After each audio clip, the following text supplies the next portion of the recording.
All right, we're live. Welcome to another episode of Monday Night Live on 10 Horse Money YouTube channel. Sitting here with my co-pilot Jonathan and got John Cruz on the other end. Sorry for a little bit of a delay. It was kind of my fault. I sent the wrong email and blah, blah, blah. But we got her done, so we're up and running. I hope everybody's having a good night.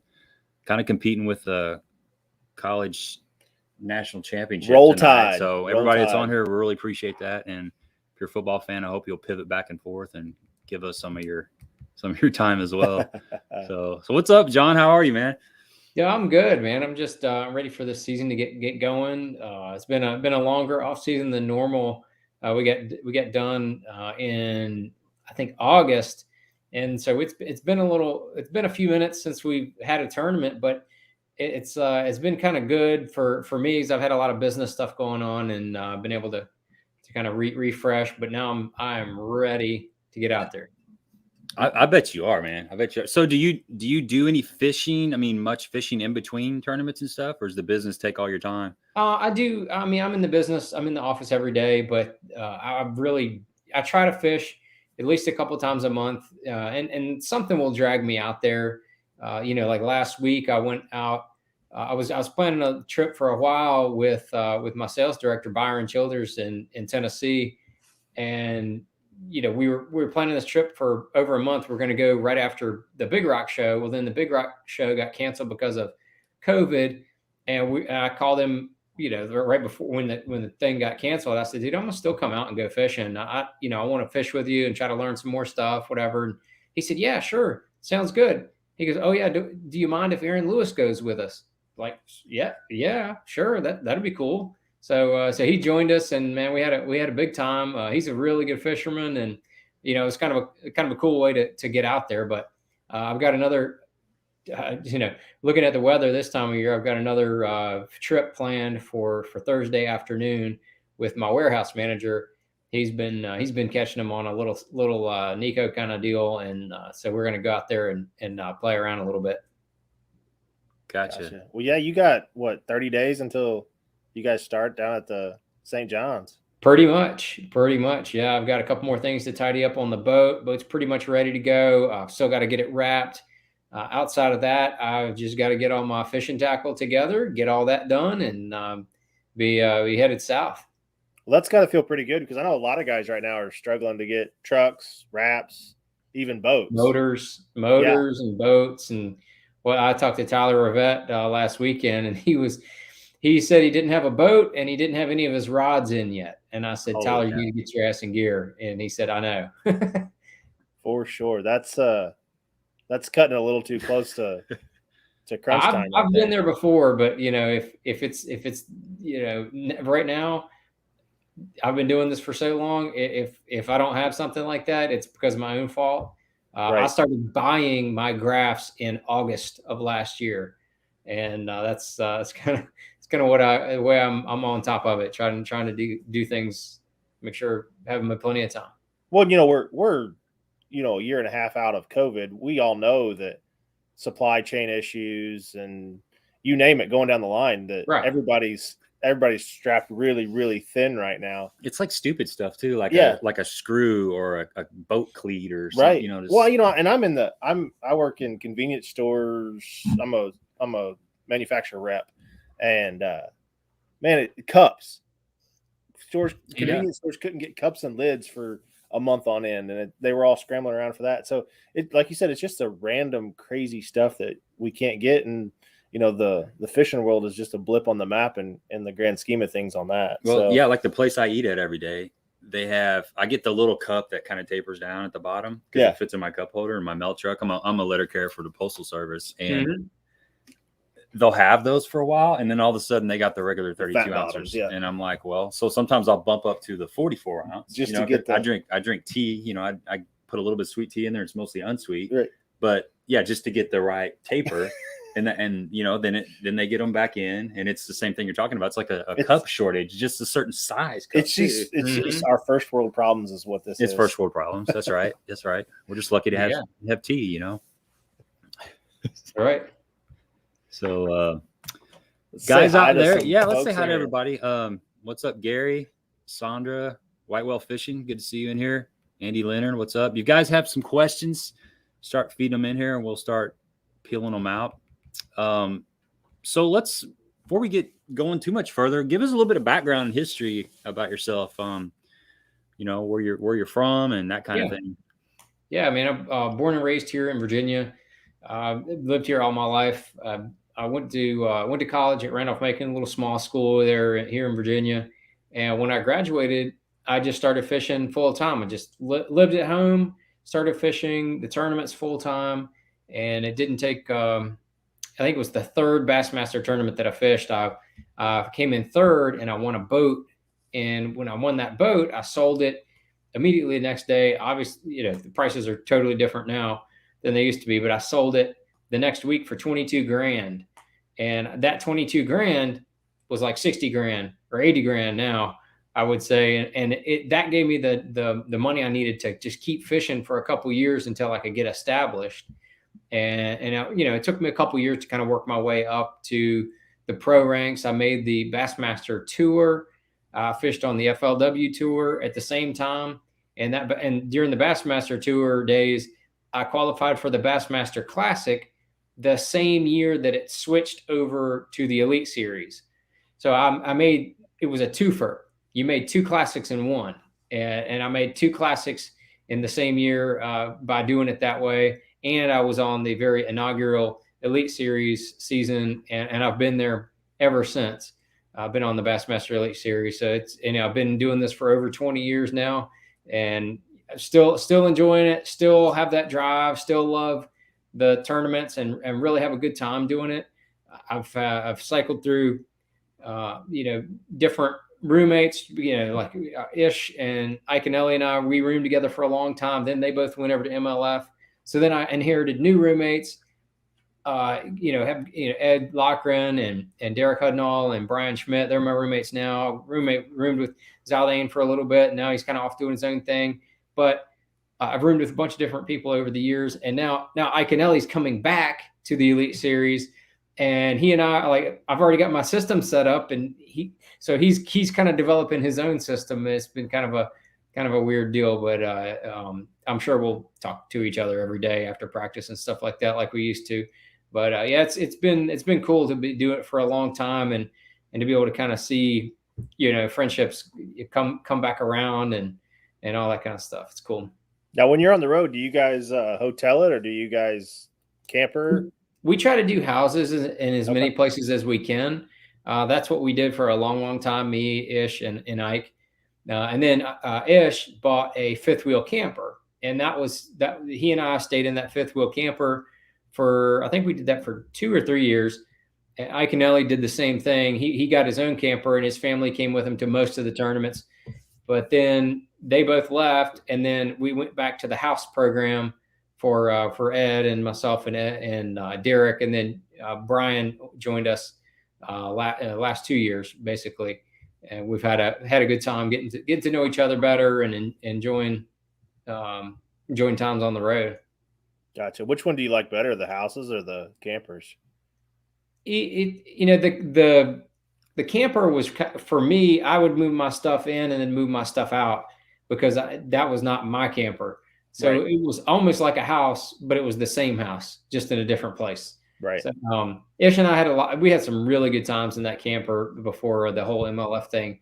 But, you know, he and I were talking about just the other day. We're like, damn, that was probably the most fun we ever had with those couple of years in that camper, man. We'd come back and, you know, cook us up a big cocktail and fry up some walleye or something and just have a good time.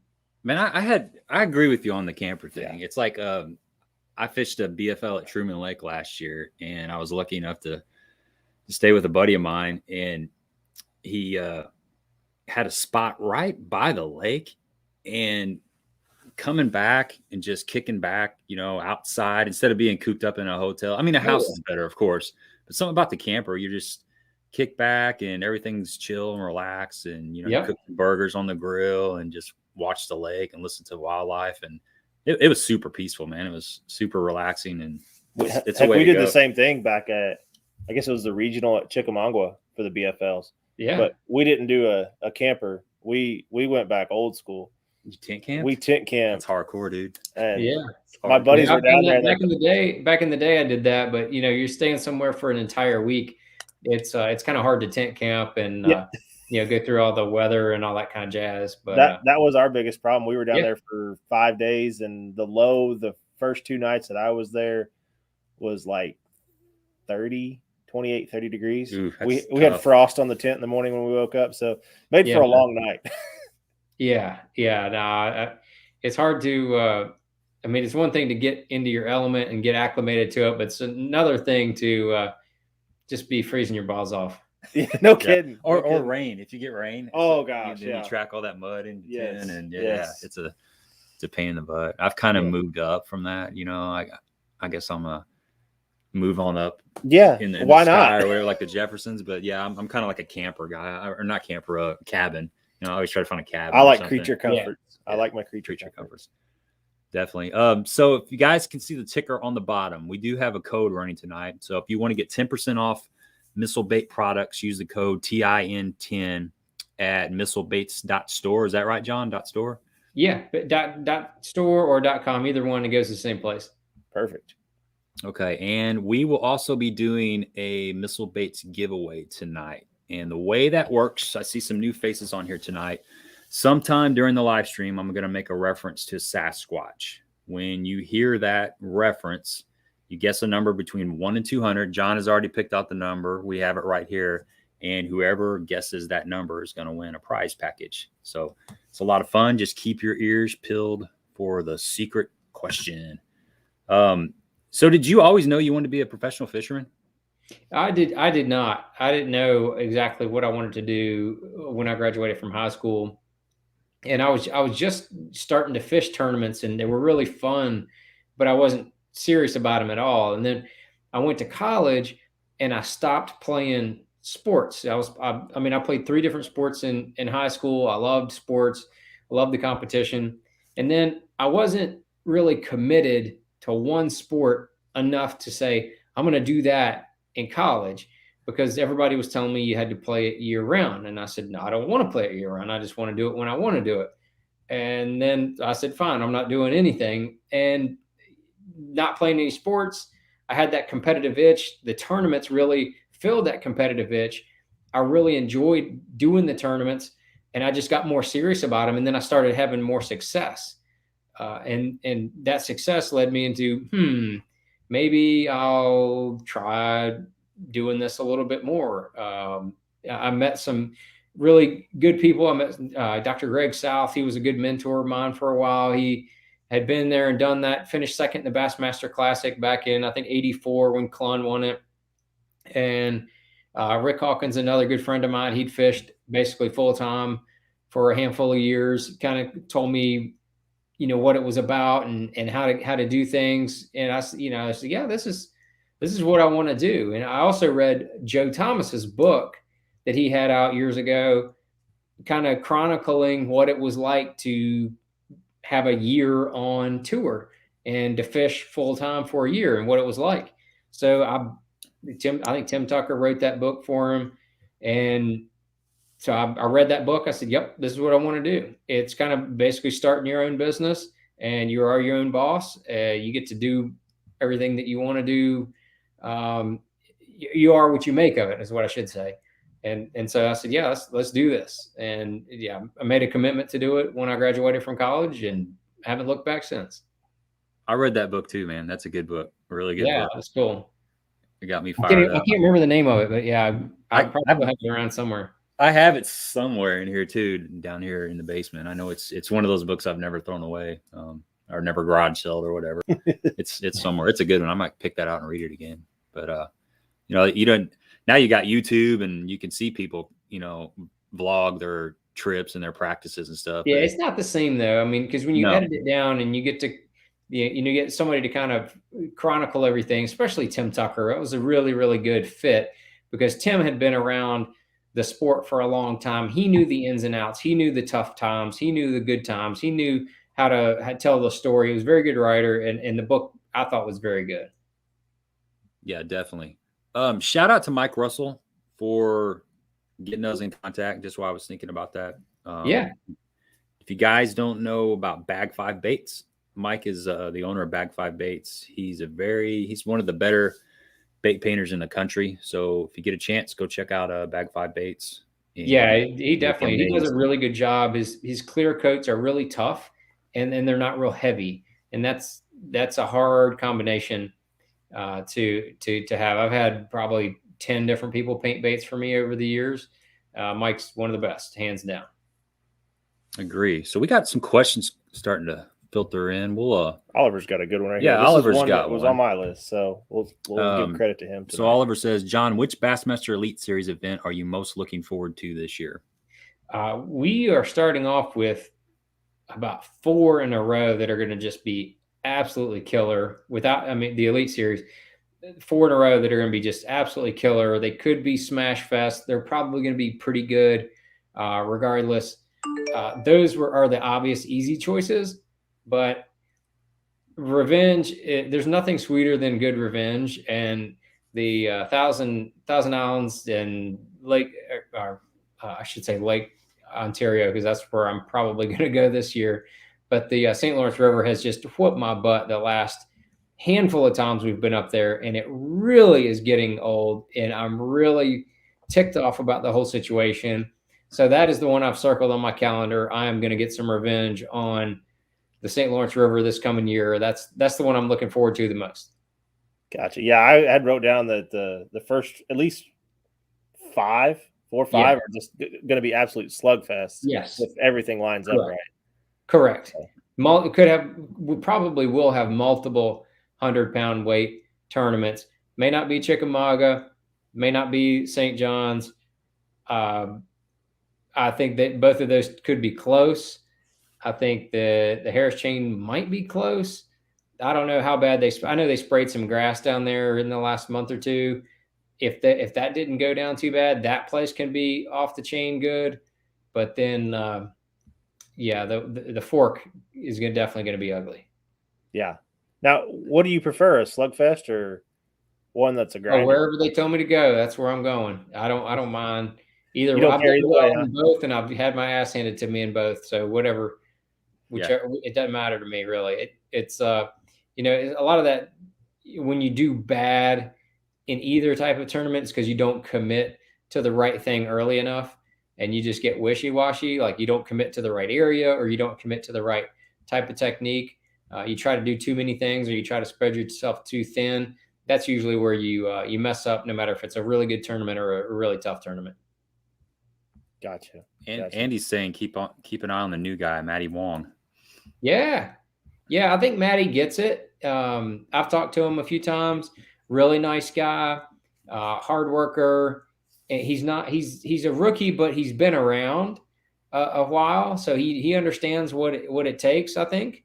And I would expect him to do well for sure. He's a good dude. I'm glad he's going to be on tour. A lot of people are going to get to know him, and he's a nice, interesting guy. Yeah, he seems to have a very positive attitude.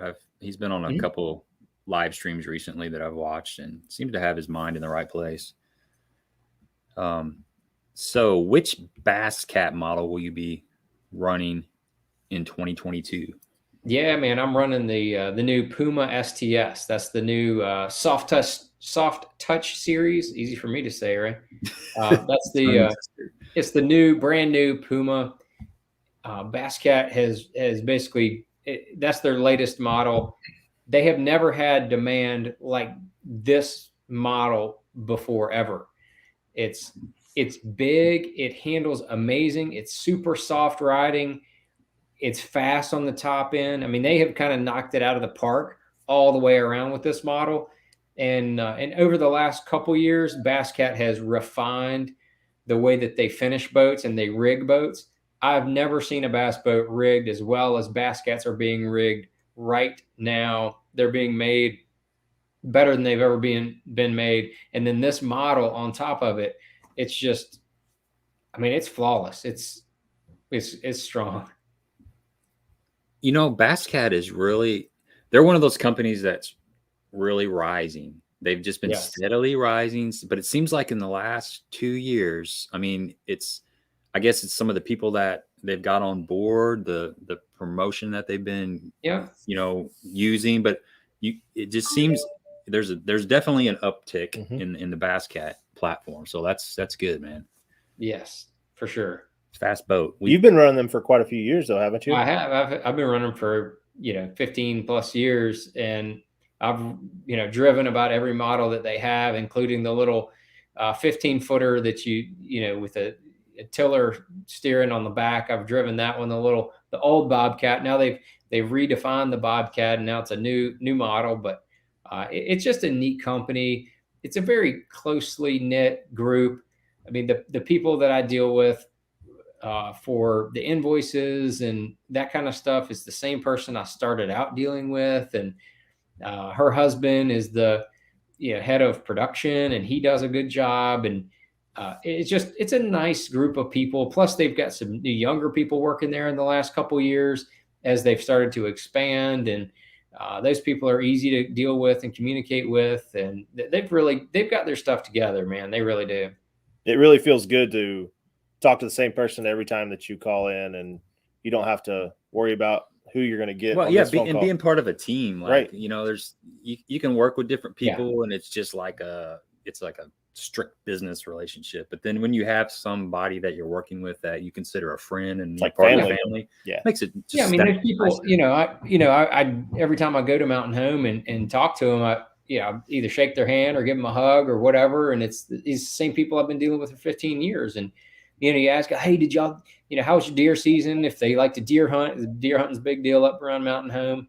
Oh, the rut was kind of funny this year and blah, blah, blah. And we got a little 6-pointer, and then we caught a couple of those. It's like just, catching up with people on cool stuff that matters to them. Everybody up there is into boats.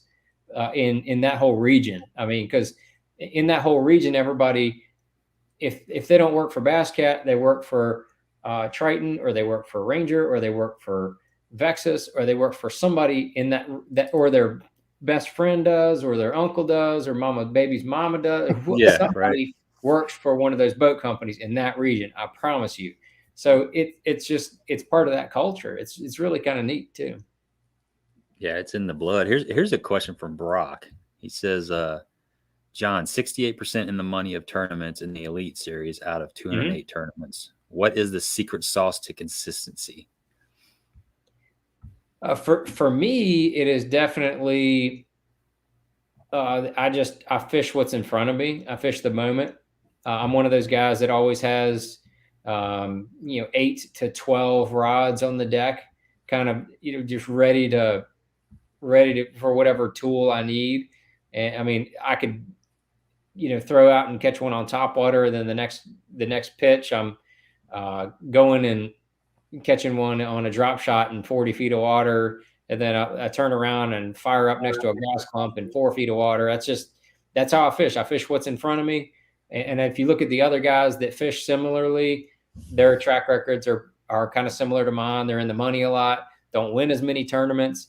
I'm trying to get, still trying to learn and get better at that kind of stuff. But I mean, like Swindle, you look at Swindle, he and I fish a lot of the same way. We just fish what's in front of us. And that's the result that comes. You finish in the money a lot, you make a lot of classics, but you don't win as many events. And different guys are better at different things. Like, guys that win a lot of events, they commit to like 2 or 3 different baits, and then that's it. But a lot of times they crash and burn as well, and they finish in the bottom 10. I, generally have like one finish in the bottom quarter of the field, like once every 2 or 3 years. So that's part of the result. I got a question. If you go through an area, I asked this question to Chad Morgan Taylor. He was on here not too long ago. Super good dude. And I asked him, if you go through an area with one bait, say you're punching, okay, no, not punching, say you're pitching, a D-bomb or something, to wood. You go through an area and it looks good, it feels right, and you're not getting bit. Will you go back through that area with a different bait, say a crankbait or something, or a spinner bait, or will you move on? What's your take on that? It depends on the area. If it's an area that I've caught fish in, let's say in practice I went through an area and I caught a couple, maybe shook a few off and I know there's fish in there, I will 100% turn around and go right back through there and making some adjustment or some change. But for me to go through an entire area with one bait is not likely. I can just tell you, that's just the way I fish. It's not likely to happen. I'm going to be rotating between 2, 3, 4 different baits. I'm going to give them a chance to show me what they want, or to, like, I feel like if you got one pocket and there's 10 bass that are ready to bite in there, all 10 of them aren't going to bite the same thing. I feel like that, 3 of those fish are going to bite, let's say, a chatterbait. 3 more are going to be, they want a D-bomb flipped in front of them. Then there's going to be, the other ones, the other 2 that want something else, and the other 2 that want topwater. So I'm kind of rotate through and try to pick off those ones that want this or that, kind of based on where they're positioned. If they're higher in the water column, they might want something higher. If they're lower in the water column or tighter to cover, they might want something flipped or pitched or something a little different.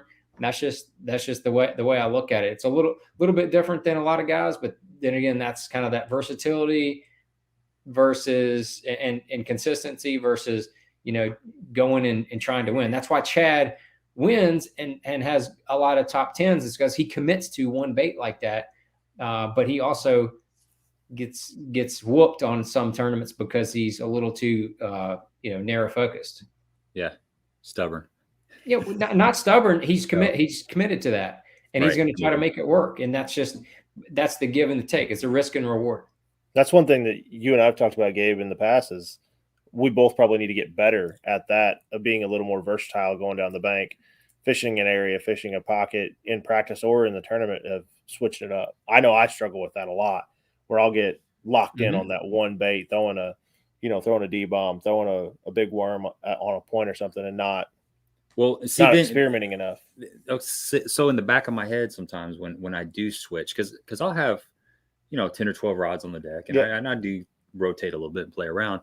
But you're like, when you come to that lay down and you pick up a crankbait instead of pitching something, and you don't get bit, you're like, well, was that where I needed to be flipping something or throwing? It's like, okay, am I just in a bad rotation of baits?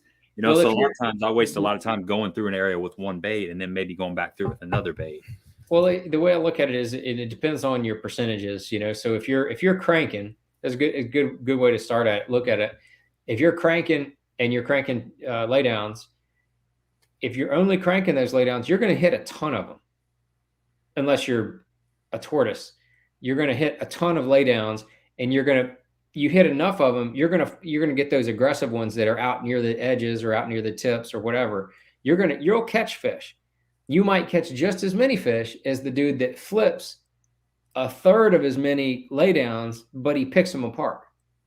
Yeah. So it's kind of a give and a take, and there's no right answer. And that's the great thing about bass fishing. I think that's why we all love it, is there's no one answer to all of it. It's kind of whatever your style is and whatever you think might be best for that situation or that particular day. I can tell you, if it's kind of overcast, I'm probably going to be throwing that crankbait more and trying to hit more laydowns. But if it's bright bluebird sky, sunny, no wind, I'm probably going to pick them apart more with the D-bomb than trying to just run the tips or run the outer limbs and look for the aggressive ones. It's probably not going to work as well. So it just kind of depends on the weather as well.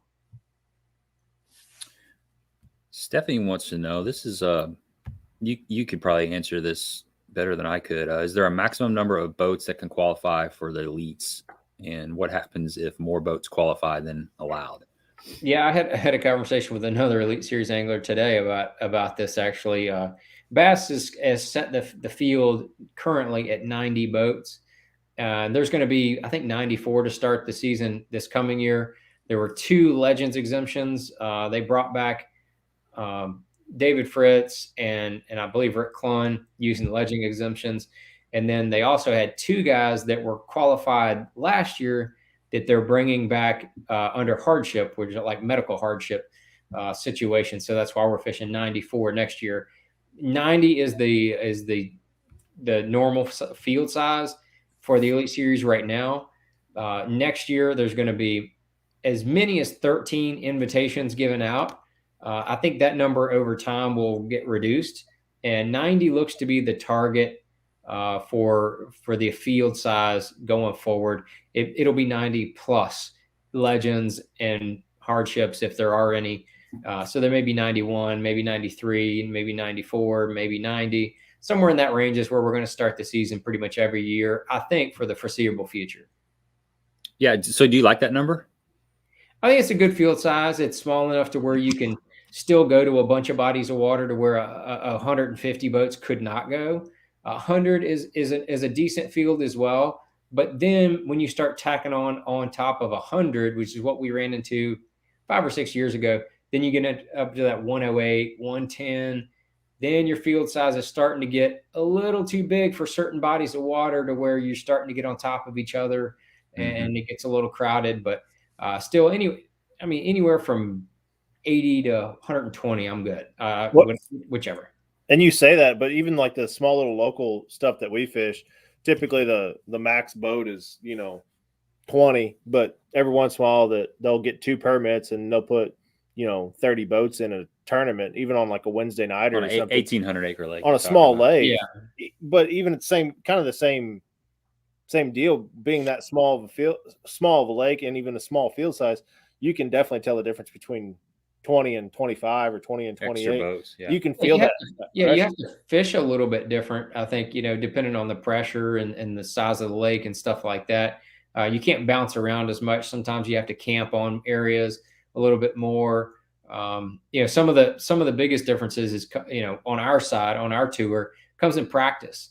And if you have a little bit bigger field size, then maybe you might try to find fish and find areas that are productive further away from where the takeoff is. So maybe try to get less pressured fish.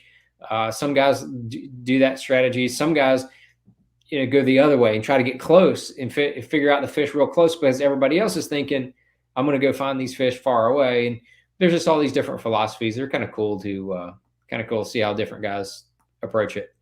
Yeah, the amazing fighter, man, he kind of had that figured out. He did pretty good staying close a lot of times. He did this past year for sure. There was, I think, about half of the tournaments to where there was a definite close bite. Not all of them were release fish bite. Some of them were not. But he definitely played that role. He just fished wherever he thought was the best chance to do well, and just followed his gut, and that worked out real well for him. Yeah, everybody wants to run past fish, and a lot of times they're not very far from where you take off. Not like you said, not just because they've been taken to the marina and let loose, but just because there's the right cover and the right bait. Right. Somebody was asking, go back up there to Whitewell. Okay. He had a question. Yeah, right here. This one? Yeah. What new spro baits are on the horizon? Oh man, we got a couple different things working on. I'm working on 2 different baits for him right now. One of which is kind of a new category. There's not many baits out there in this category, but I took the bait and I tweaked it, and it was running good. I won't tell you exactly what bait it is. I'll tell you the other one that's coming sooner. And I sent it to them. Well, then they sent me a production model that looked like the one that I sent them, and it does not run well at all. So that happens, so we're kind of like back to the draw. I said, dude, you need to ask the people at the factory, what did they do to change the damn bait? Because now it doesn't run like the one that I sent them. The one I sent them ran great, and then they sent me this thing back that looks good and it doesn't run right. I don't know what's up. But send me my bait back. Yeah, right. Send me the other one back. I want to see what that does again. But yeah, the debate we've got coming out this coming ICAST, I believe, is what they're shooting for. Is the smaller, the shallower version of the Spro Micro Little John 50, the little flat-sided bait. It's smaller than the normal. It's 45 actually. Yeah. The body size. The 50 is the full size one, the regular original Little John. Great bait. Caught a ton of fish on it. And then we did the Micro DD. The Micro DD gets down to like 8-9 feet of water. It gets way down there with a little teeny body. I've caught a bunch of fish on that thing already. And so we just made a shallower version of that it runs right about 2.5 to 3 feet. And that thing is going to be killer. It's going to be a real fish catcher when that comes out. So we're just working out on the colors right now for that. And then on the horizon further, I've been helping them on a totally new project that they're working on. They don't have, it's not a, it's a swim bait kind of thing. And they don't have anybody that's going to be a signature bait on this one. It's going to be just a spro bait. And so I've been working with them on those samples, and I just tested those last week. And I told them that the plastic that they were using was as hard as a tennis shoe bottom, and nothing is going to run correctly as if they're using that. So it was just, it's kind of fun. It's fun. I love long way to go, huh? Yeah, they tweaked the design, the overall design. They got it tweaked, and if the material was right, it would run great, but it does not. So they're going to have to run some more, a little softer plastic, and then I'll try it out for them. So talking about material, we were just talking about this before you jumped on. What is with I guess it's like a rubber wrapped tungsten ball in all of the baits? Yeah, it's not a rubber wrapped. It's actually a tungsten rubber powder that's combined. It's a tungsten powder that's got some rubber in there, so it's soft. And I wanted a quiet weight transfer system in those original Little Johns, and that's kind of what's been continued throughout a lot of the lineup with the Little Johns. Is that little weight soft tungsten weight transfer system goes from one end to the other when you're casting or retrieving it. Yeah, you can't hear that. It's just a nice. I love that sound. A little thud. Yeah, it's different. Yeah, it's like it just seems like the lateral line would pick that up. It's like a nice, it's like more bass. Thud. Yeah, different, right? Exactly. Sound. Yeah, it's good stuff. That Essentials series, just the name of the Essentials series, cracks me up because I'm an essential worker in the COVID ages.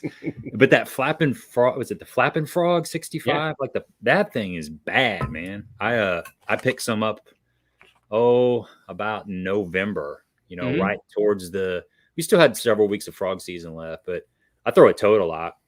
And somebody on the channel said, "Hey, you need to check this thing out." And I bought a couple and I crushed them on it. It's my go-to now. So nice. It's a good one. It's got that Elastex body too, that, not a thermoplastic, whatever you call it, but it's real stretchy and you don't have to worry about the bootlegs getting pulled off. That's it. Yeah, it's legit, man. It's a good one. Scroll down through these. Did you have any more questions about the Little John or whatever? Mainly it was that what the rattle system looked like. Yeah. What I like about it is you got a shallow running crankbait that actually has a weight transfer system in it, so it casts like a bullet, not like a helicopter. It's a good one. Yeah, you can chuck it. Yeah, that was I wanted a flat sided bait that you could throw a mile. When I designed the Little John originally, I was fishing a bunch of different wooden crankbaits, and some of them would run great, but you couldn't throw them out of your shadow at like noon, and I had to figure out a way to make them be able to cast, and so work with Spro, and we did it. That's awesome. The first time I threw that was on Kentucky Lake. It was probably like 2014. No, 16, maybe 17, something like that. A little bit late to the party, but a guy I was pre-fishing with took me out, and he had the spring crawl tied on, and we were fishing these flats out there, and it was pretty slow, and he caught 3 or 4 nice quality keepers, and I had not got a bite. I was throwing like a Bandit 200 series, and he was throwing that Little John. So needless to say, I bought a couple of them that night at the tackle shop, and that spring crawl down on Kentucky Lake, well, probably anywhere, is just it's a really solid color. Pre-spawn, that is a good color. Yeah. Sold out everywhere typically. It's a good one. You got to have them. It's kind of like the red chatterbaits. You better have these before springtime comes along. For sure. So how did Missile Baits get started? So I was working with Spro designing crankbaits, and I really enjoyed the design, promotion, process, design a bait, promote it, talk about it. I really enjoyed that whole process. And then I wanted to do the same thing with soft plastics. And once I got a little, a little more involved in the entire fishing industry, I went to a couple companies that I just didn't feel like that was the right way to go. Then I said, maybe I'm going to start my own company. Started working with a couple guys. One had another opportunity. The other one got wishy-washy and backed out. So then I said, all right, I think I can do it by myself. Financially, I think I can do it. And sure enough, I started Missile Baits in 2012, 10 years ago. And here we are. We just keep growing and keep adding more baits and keep increasing distribution, all that kind of stuff. It's been 10 years. It's fun learning process. Yeah. It seems like Missile Baits has been around for like 25 years. Yeah. It's just such a staple now. Especially that's cool. the D-bomb. So tell us a little bit of the history on the D-bomb. I mean, that's probably arguably the most popular or one of them for sure. Yeah. What's the story on that? So they're originally, I wanted to design something to fix the problems of the Reaction Innovation Sweet Beaver. I love the Sweet Beaver. I fished the Sweet Beaver a lot, caught a ton of fish on it. I wanted to have a bait that you could have better action at slow speeds, and the hook didn't pop out after like one fish or after you hit like 6 limbs, because those are the two things that I didn't like about the Beaver. Well, what ended up coming out was a bait that works nothing like the Beaver. The Beaver is a bait. It's really more like a tube because it has an erratic fall, doesn't have much action once it hits the bottom, but sometimes that is the action, is no action. So I designed something that ended up being completely different and actually a nice complement to the Beaver, which I think is funny because the D-bomb displaces more water. It's a little bit bigger bait. The flappers give some action even on the fall, and then when it's being worked along the bottom or being up against a limb or something like that, those flappers just kind of never stop moving. They're just constantly, slowly falling or kicking or whatever. And that was part of what I wanted. I wanted that action on slow speed, and we just kind of got lucky and hit it out of the park right off the bat with that. That was one of our first 5 baits that we launched the company with. Let me see that one. So, any tricks of rigging them without getting slime all over you? No. Or the oil that's on there. You're supposed to lick your fingers after you. Yeah, man. Okay. You put them on It's like an old chopper. So you got to bite it off. It's like a piece of fried chicken, man. Okay. Yeah. Suck the fingers off. Yeah, suck the juice off. That's just the anise oil. Will ooze out of the baits. Right. They're made with anise oil, and then we got a little craw oil added to them so that you get a little sweet and fishy at the same time. But yeah, they're put them on there, and then it's the same deal. Fish don't let them go either. That's right. So I got a Sweet Beaver versus D-bomb story, and it pertains to this color right here. This is my favorite color, the dill pickle. I love the dill pickle color. Yep. And I like the Dirty Sanchez in the Reaction Innovation Sweet Beaver. So I was flipping a Beaver, and my buddy was flipping the D-bomb, and he was behind me. Mm-hmm. And this was pre-spawn, and he was kicking my butt. I'm in front of the boat, right? I'm putting it where it's supposed to be. I'm moving at the right pace. I'm getting the shot at everything. And after the third 4 to 5 pound fish that he put in the boat, I'm like, what the hell are you fishing? He's like, don't worry about it. Like, don't worry about it. I'm like, no, I'm worried about it now because I'm giving all these fish away. I want to have some fun too. So finally I talked him out of one, and he gave me this dill pickle D-bomb, and he never caught another fish.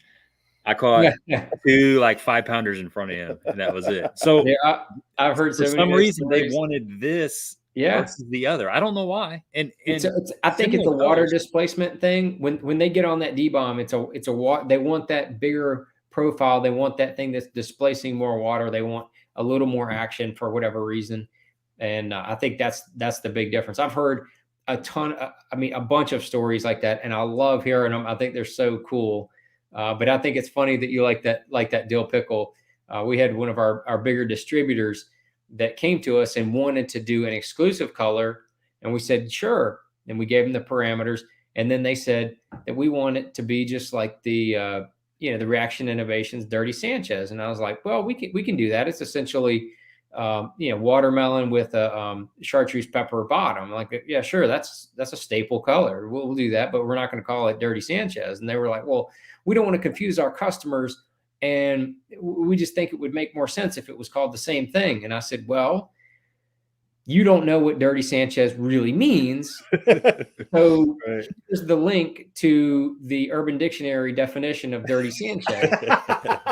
They emailed them back and said, we completely understand. We want to name it whatever you want to name it. And I I immediately emailed back. I said, what about Dill Pickle? And they said, actually, that's a better name. We will take it. I said, okay, cool. Oh, that's good, man. That's good stuff. That's crazy. Yeah. So Jay Beffa's got a question. Sponsorships have changed so much. Has that changed your approach? It sounds like Roland is struggling looking down a title sponsor, returning to the elites. Locking down a title sponsor. So yeah. Yes, and it's changed, it's evolved, but a lot of the a lot of the basics are still the same. So what I mean by that is that the majority of your sponsorship income should come from the fishing industry, because they don't have anywhere else to go. It's not like they're going to go, you know what, we're going to try tennis next year. If people are selling line or rods or reels or boats or motors, fishing industry, that's it. That's all they've got. So if you get a good relationship with all the fishing industry people, and you should be able to keep those for a long time, as long as you're doing your job and they don't screw up their end, you should be able to have those. So that should be the majority in the state, like the staple of your income as a pro angler. Now, the title stuff or the non-endemic stuff, that stuff comes and goes. It over the years, it has come and gone for me. Sometimes I have a non-endemic or two. Sometimes I don't. Right now, I really don't have anything that's major. I mean, over the years, I had Advanced Auto Parts for 4 years. I had Evan Williams Bourbon for 4 years. Great companies. Really enjoyed working with both of those companies. And believe it or not, both of those companies, I still keep in touch with one or more of those people that I got to know during those times, and neither of them work for those companies anymore. Because just like I'm not sponsored by them, neither they don't work for them either. And but you get to meet a lot of good people when you have those kind of relationships. A lot of smart people, interesting people. So it's just been kind of neat to be able to have some of those relationships. But that's kind of how you have to look at it. Those things are hard with missile bait, and that was one of the things. One of the reasons I wanted to start missile baits. Those title deals, they come and they go. But when they come and they go, if you're not cultivating the next one, it's hard to keep one constantly. So really, if you're a pro angler and you want to do it and have one of those title deals, you need to be working on the next one and the next one while you have that one there. And it's not like I'm married to this one company. You can't look at it like that. You have to constantly be cultivating those new relationships for those new sponsors. So when something leaves, something else can step in. I mean, the days of having one sponsor that's a non-endemic for 10 or 15 years, that just doesn't happen anymore. Well, and you never know with those non-endemics, they could be here today, gone tomorrow. Right. Have a budget change, have a consulting company come in and say, hey, look, we're spending money where we don't need to be spending money. And, this John Cruz guy, he's just not making us enough coin this year. We need to go some different direction. Well, you being none the wiser of what's going on in the background, you could lose your title sponsor, non-endemic. Or just getting out of fishing altogether. Yeah. I mean, they're like, we're doing the fishing. You had no idea that was coming. So yeah, at Advanced Auto Parts, they had a new CEO come in, and he changed everything. He basically did away with over half of the people in marketing, just got rid of them. Like, so much of the marketing money that they were spending, they basically started over. They were like, we're not doing any of that, and we're going to start over and do it like case by case basis. So Like all the people that I was dealing with, gone. You know, right at contract year. I mean, it was a coincidence that it happened right at the end of our multi-year contract. We were trying to get one signed, a new multi-year contract signed. It was me and Marty Stone and Greg Hackney at the time. We were trying to get another, you know, multi-year deal. And then all of a sudden this new CEO comes in, and then boom, the plug gets pulled on everything. So it happens. The Evan Williams deal was great. We were tacking on the very end of a long bass sponsorship that the whole company was taking part of. They knew what they were doing. They knew where they wanted to spend their money. They knew how they wanted to use their anglers. We did a good job with it. And all of a sudden they had a new person come in, not a new CEO, but a new person come into the marketing department. And they were all eat up because they thought that they could make a big change in the marketing demographic for baseball. So they took a lot of their bass money and put it into baseball. And I don't know if they ever felt like they got the return on it, but the guy that I was dealing with, he did not agree with it. And he left. He ended up leaving the company and going off in his own direction and started his own company. He's doing great with it. By the way, he's a very, very smart guy. They were silly not to keep him. Off fishing topic though. When you're working with those non-endemics like that, or even just a sponsorship, and you said you had Marty Stone and Hackney working with you with was that Advanced Auto Parts, or that was with Advanced Auto Parts? Hank Cherry and I were the two that were on the Evan Williams team. Hank was he worked for one of the distributors that sold Evan Williams before he started fishing professionally. That was his day job before he started fishing full time. So he knew the whole distribution of distilled spirits industry and how it worked, and he knew all the brands and all that. He could speak the lingo with those people. I just like to fish and drink. That was how I got it. So do you guys collaborate before going into those deals together, or do you guys, is that separate? They contacted us separately, but then once we were on the same team together, I mean, Hank and I talked a couple times a month outside. I mean, we talked a lot outside of the tournaments just to make sure we were on the same page. And hey, would you talk to this one? Would you talk to that person? What'd they say? And just to make sure. Hank was a great teammate on that Evan Williams deal. Okay. I didn't know if you guys went in as a group effort. No. They contacted both of us separately for separate reasons. Gotcha. How about this one right here? Yeah, I'll never forget. They sent us one time. They can't ship distilled spirits over through the mail. Like they have to go through their distributors.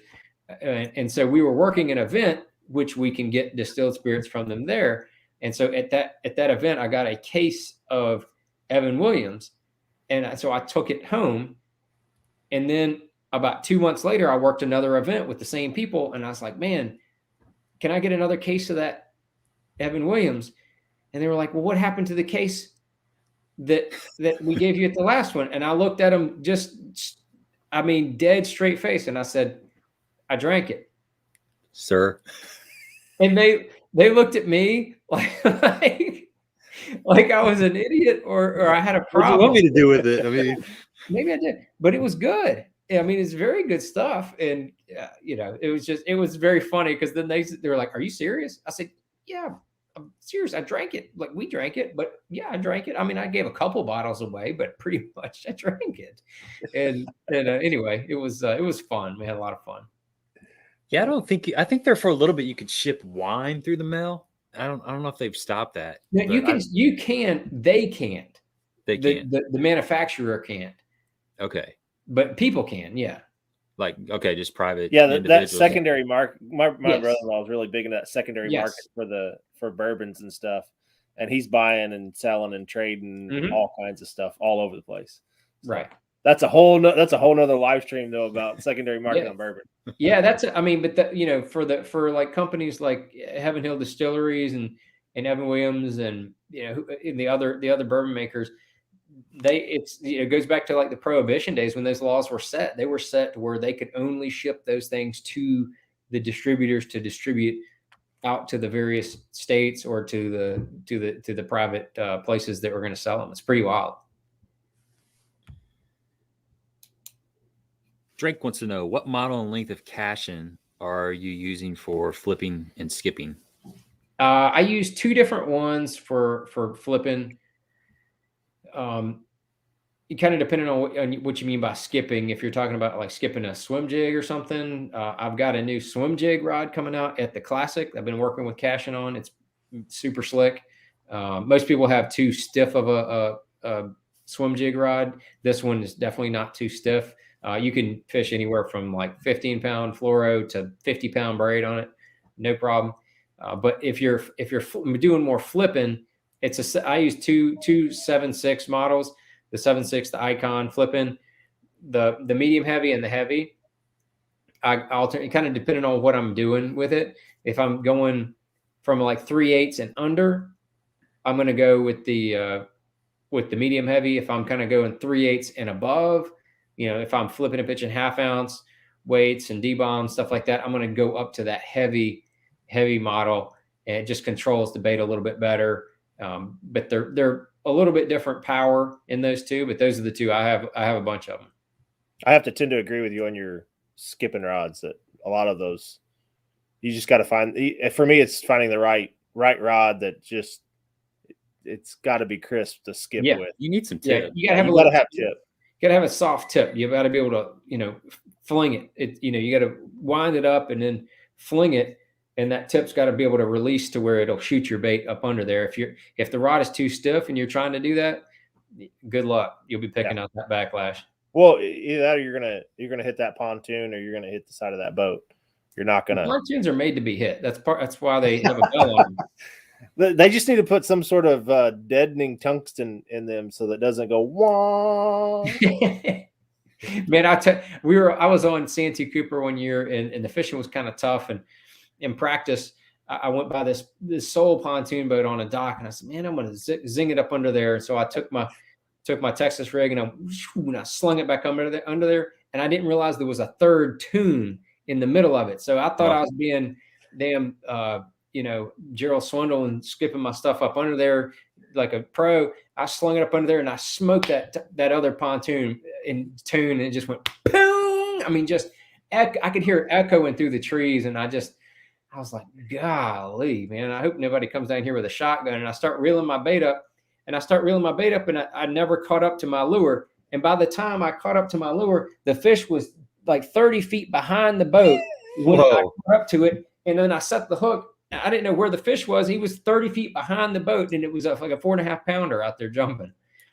Craziness. You woke him up, scared him. He pooped his pants and took off swimming away. I mean, it was the loudest pontoon smack you've ever heard in your life. Crazy. It's crazy. And dude, he smoked it right on the fall. It's funny that you say that, because we were fishing a championship down at Kentucky Lake, and I hope my buddy's not listening, because I'm gonna give him a bunch of grief. But every dock, every pole, everything that we could flip at Kentucky Lake, he hit with some force.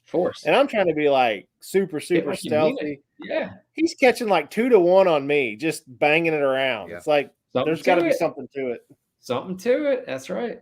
I think it's a reaction thing. I think so. I think it's a reaction thing. I fished with guys that purposely hit the floats on the docks. Yeah. They skip it right up tink, or they actually pitch it and tink and then let it fall straight down with like a 3/4 ounce jig, and they're catching fish. Yeah. I don't know if it makes that fish look up and react or what. I don't know. Dad always taught me to be quiet. Yeah, these guys are always banging it around, and you got John Cruz, pro bass elite guy, that's thumping pontoons. Ting. Yeah.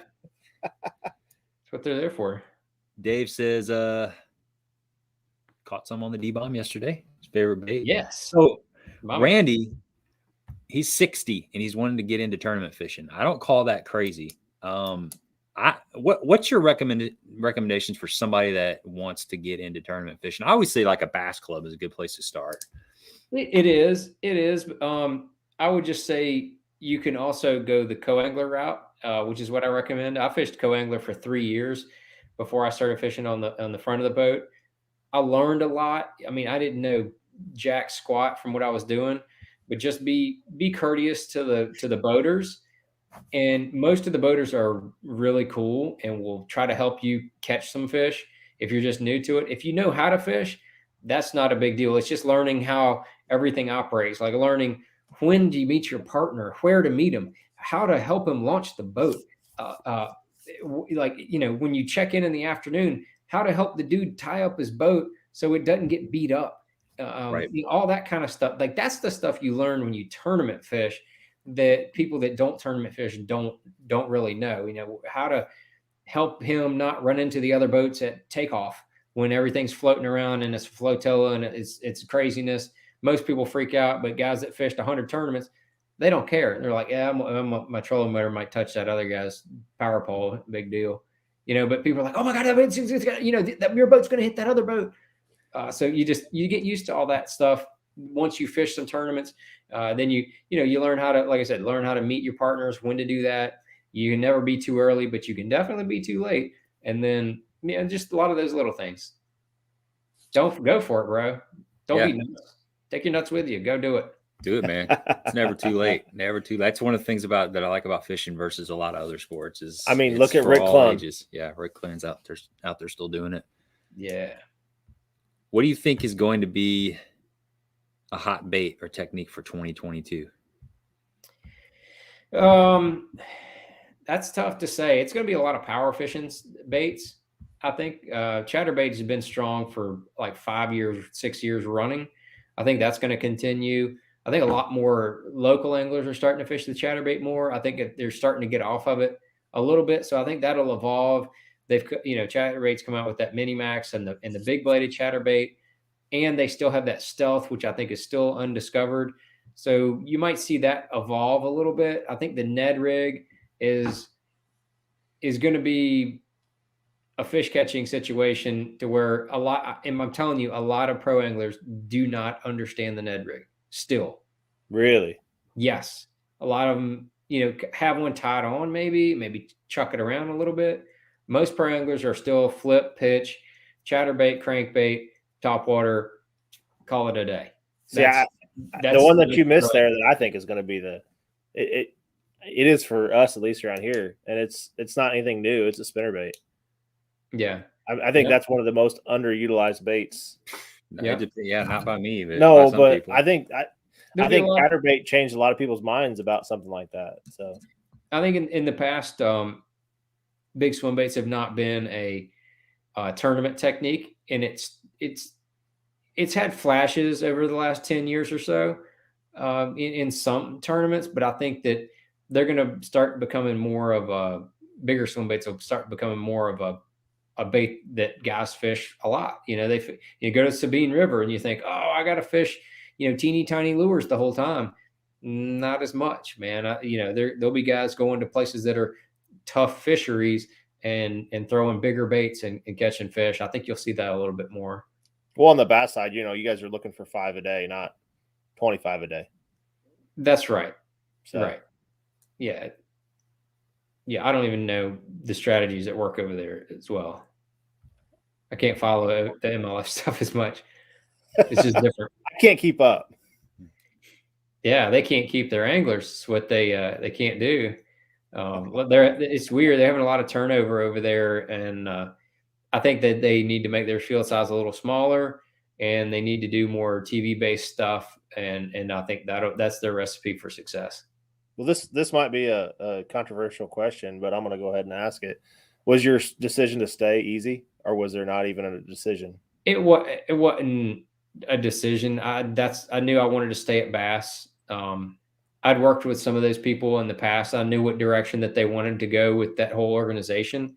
And the way that they want to go is not the way that they started out, and the way that they like their whole business model up to the split of Bass MLF thing up until that point had not been about 80 boat tournament fields. It had been about the TV show was the pinnacle, and it was a smaller field. And I think that's where they need to go back to.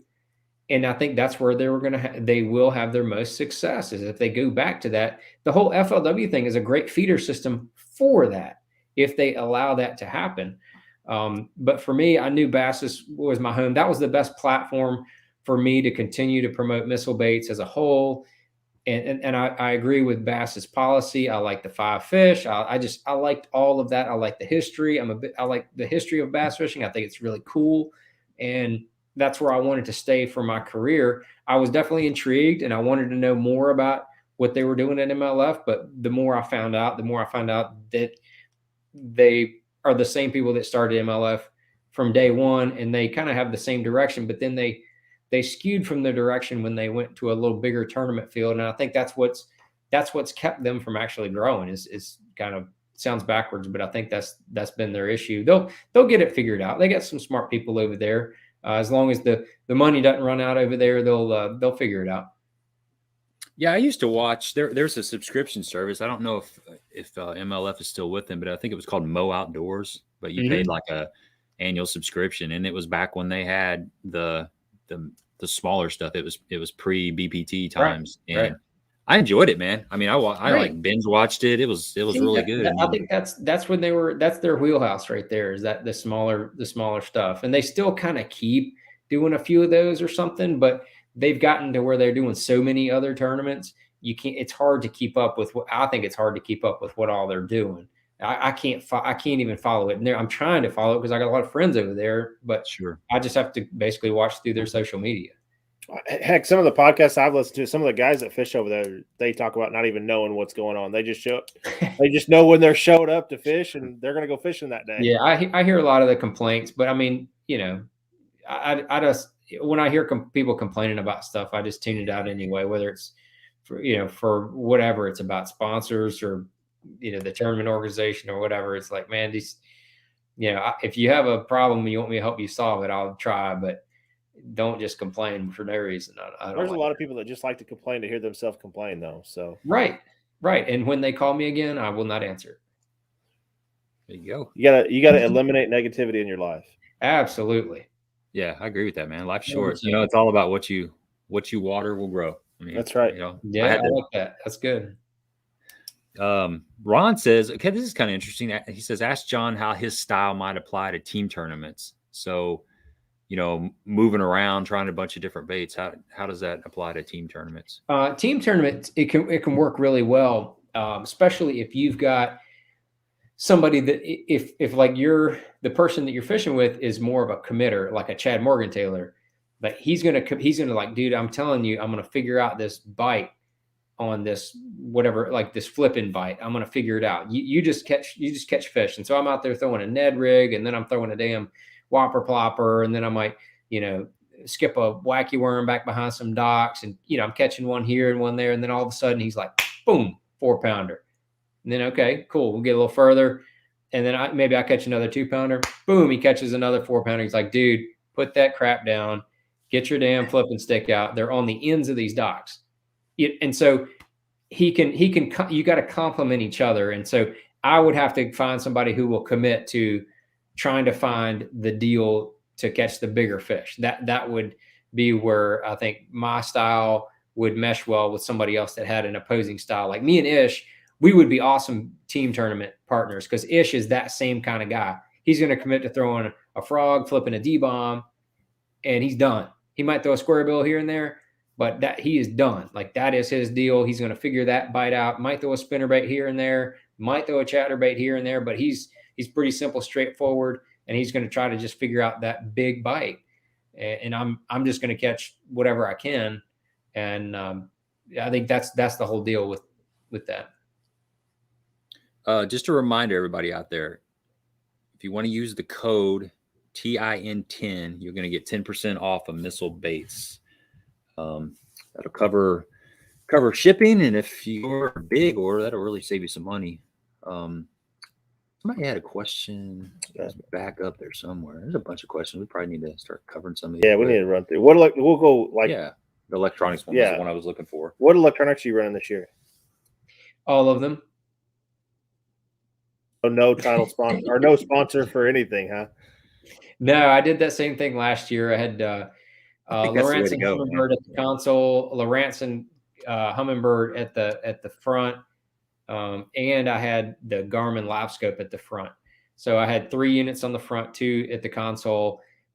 Basically, I just use each one for the best of the best. Yeah. The Lowrance hands down has the best waypoint management system, and it has really good mapping. Depending on where you are, that can be good. Lowrance has the best 2D while running. That sounds funny, but when my boat's running 50 miles an hour, I can see unbelievable detail with the Lowrance. So that's a big deal. And then the side scan is pretty good. It's good. And then the Humminbird, it's got the Lake Master mapping, really good. The side, I think they call it side imaging. That is probably the best overall. Some of the detail from the Lowrance actually is better than the Humminbird, but the Humminbird is probably better overall for that side imaging. And then on the front of the boat, again, I've got the Lowrance waypoint management. I mean, they're so super accurate. It's crazy. And then and I still use that Lake Master to stay on all those little teeny contours that has. And then the live scope and the 360 for the Humminbird as well. That Mega 360 is the deal in certain situations. And then that live scope is really, really good. Active target, in my opinion, is every bit as good as live scope. I'm familiar with the live scope. It has a few advantages, I feel like, with more setting adjustments, to whereas if you can really dial in that live scope, you can see some cool stuff. The live scope is a 20-degree cone angle, whereas the active target's 18, so it's a little bit narrower.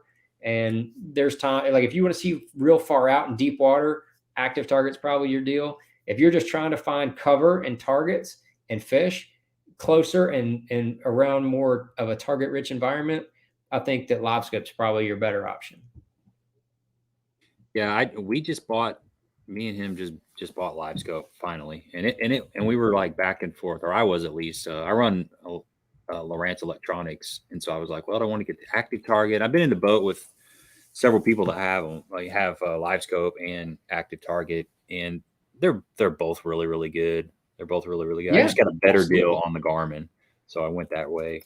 Yeah, I totally agree. See, and I was torn between live scope and 360.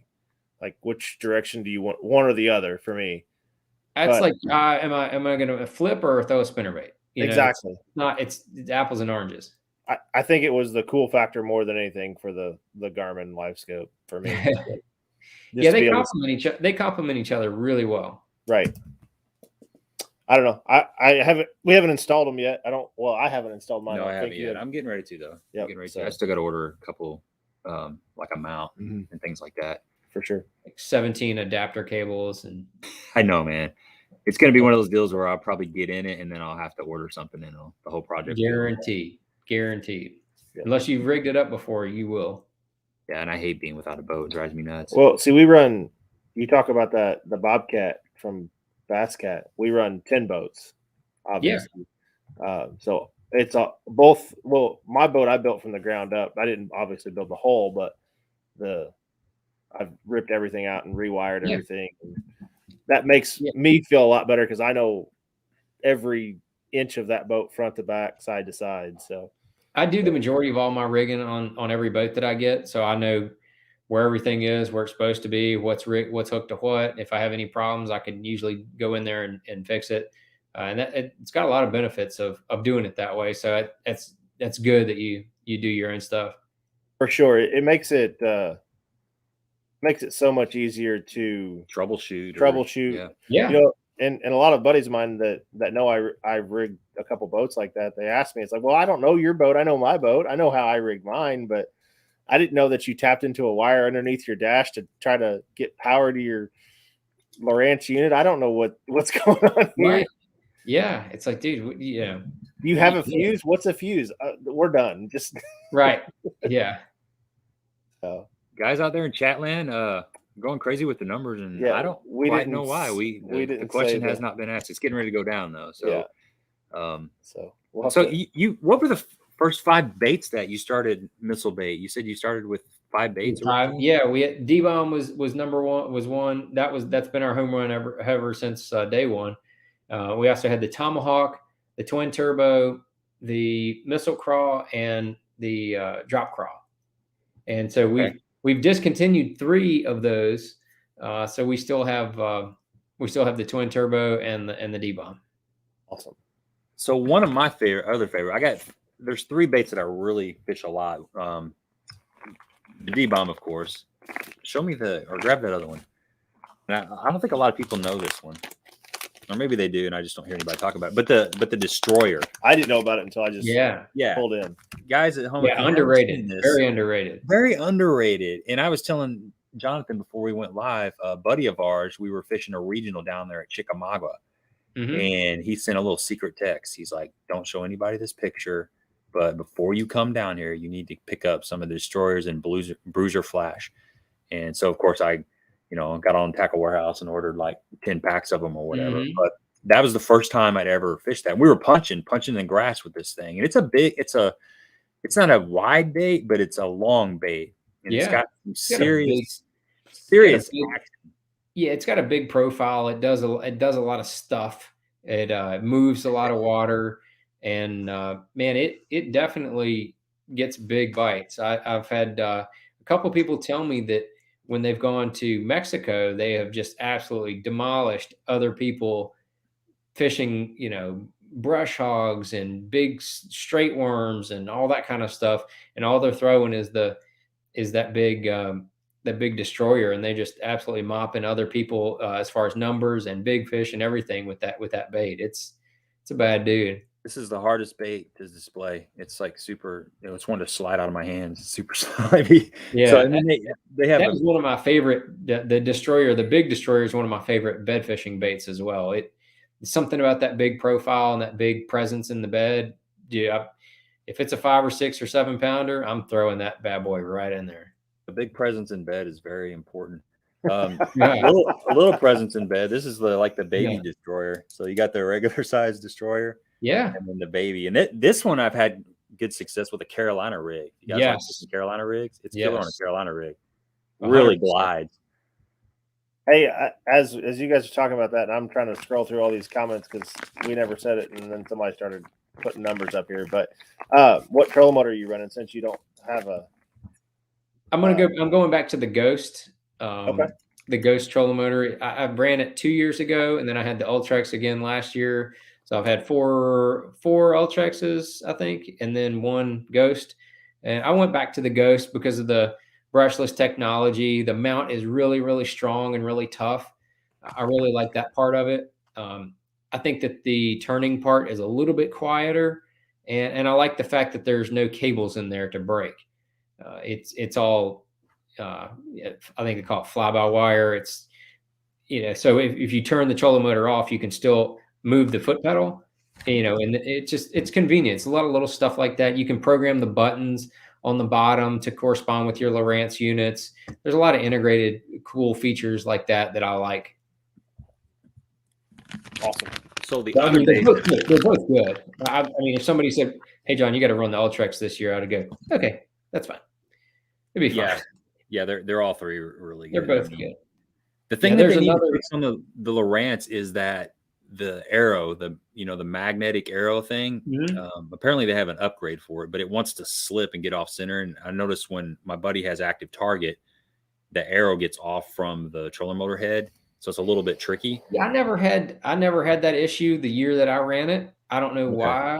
I've heard that before, but I didn't have a problem with it. I mean, I would have just taken the damn thing apart and figured it out. So I think they've got an upgrade with like 2 magnets or something that hold it, so it's twice as nice or something. Oh, gotcha. But they've problem solved it. So the other missile bait that I really like, and this is something that's it's somewhat new, but the quiver. Yeah. And this sucker right here is a good little fish catcher. So basically, I was thinking anytime you would fish a stick bait, like say a Cinco or something, you can kind of replace it with the quiver. Is that, what kind of applications do you use the quiver in? I designed the quiver to be used on a Tokyo rig and on a Neko rig. Those are the two techniques, but you can obviously, Texas rig it. You can fish it weightless. I fish it like a floating worm sometimes, just weightless and just, let it twitch around. But those are the 2 techniques that I really kind of had in mind when I did that, because the body's a little bit thicker, which is perfect for a Neko rig or a Tokyo rig. And, I've caught a bunch of fish just Texas rigging it and flipping it around as well. That's one of Brian Schmidt's favorite baits to flip. when the bite's a little bit tough, just he switches out from the D-bomb, goes to the quiver 6.5, and mops them up. Yeah, it's actually good on a shaky head too. If you got a shaky head with a pretty, bigger hook. Yeah, a little bigger hook. It is very good. It's good. I've caught a bunch on Carolina rig with it as well. It's real versatile bait. Yeah, I like it. I was excited when that came out.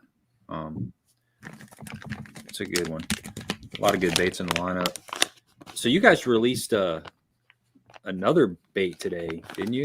So like the swim jig. Didn't you have a new swim jig? We put the mini swim jigs live on the website with the ones that we have left. We shipped a ton out. We had a ton of pre-orders for those, and so we wanted to get through all of our dealer orders, give them time to get them up on the shelves or online, whatever they want to do.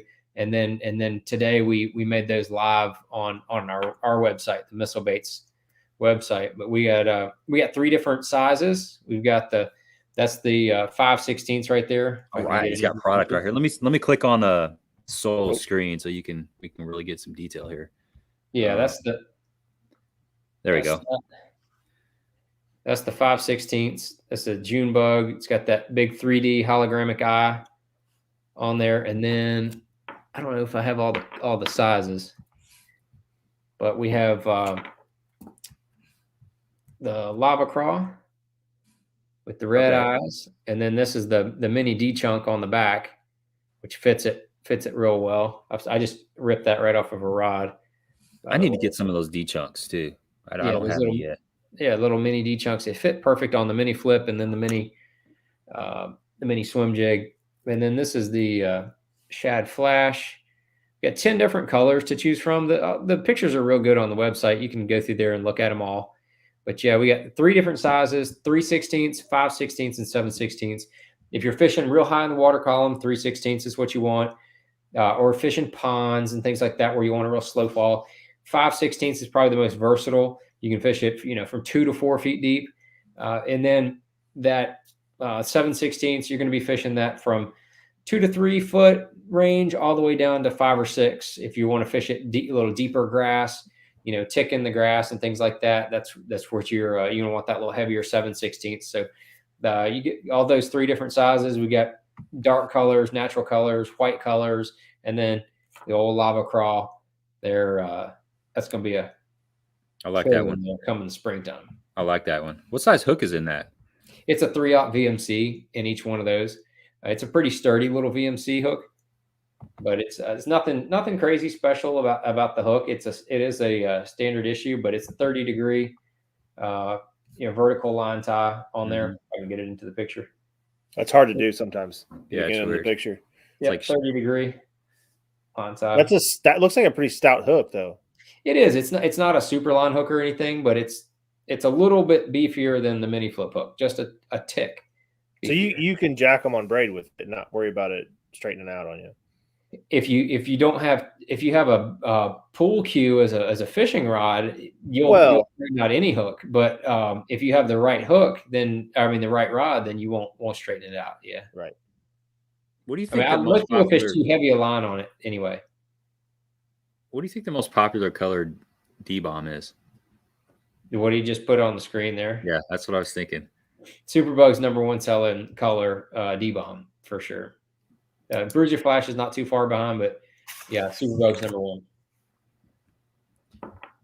So let's ask the question. I think I think the question is posed is maybe we need a new D-bomb color called like the Sasquatch. The Sasquatch. The Squatch. The Squatch. Squatch. D-bomb Squatch, man. That would be a good one. You got any Sasquatch stories by chance? I like it. Now I know a guy that was wearing a Sasquatch suit and like a real one, and he was going to a public lake and like just jacking with people and like walking down the bank as they were running by. And then when they would shut the boat down, when he would see it, he'd run back in the woods. And he said he finally had to quit it because he felt like somebody was going to pop out a rifle and just take a couple cracks at him. So he decided to quit while he was ahead. We've talked about that. It was Matt Steffen that we had on that has Matt Steffen's actually got a really good Sasquatch. Yeah, he's got the good Sasquatch story. But we He were lives talking up about there near him. on the Wednesday nighters, there's a big point that comes out right on one of our lakes that we fish, and just setting like the silhouette of a Sasquatch up there with like Yeah. some like glowing red eyes, and just listen to the chatter at the dock when you get back. That's awesome. Yes. Yes. That's ultimate Russian roulette, though. If you're dressing up like a Sasquatch, Oh, especially for if you sure. show up like in the same area multiple times, Yeah. because somebody's gonna take that shot. Oh, somebody's going to have a high-powered rifle. You can guarantee it. Yeah, they're gonna put you in a Rod lockers freezer. aren't for just rods, right? Right. Yeah, that's funny. You wonder how much of that is legit and how much is a Yeah. suit. Oh Lord. Got the numbers coming in now.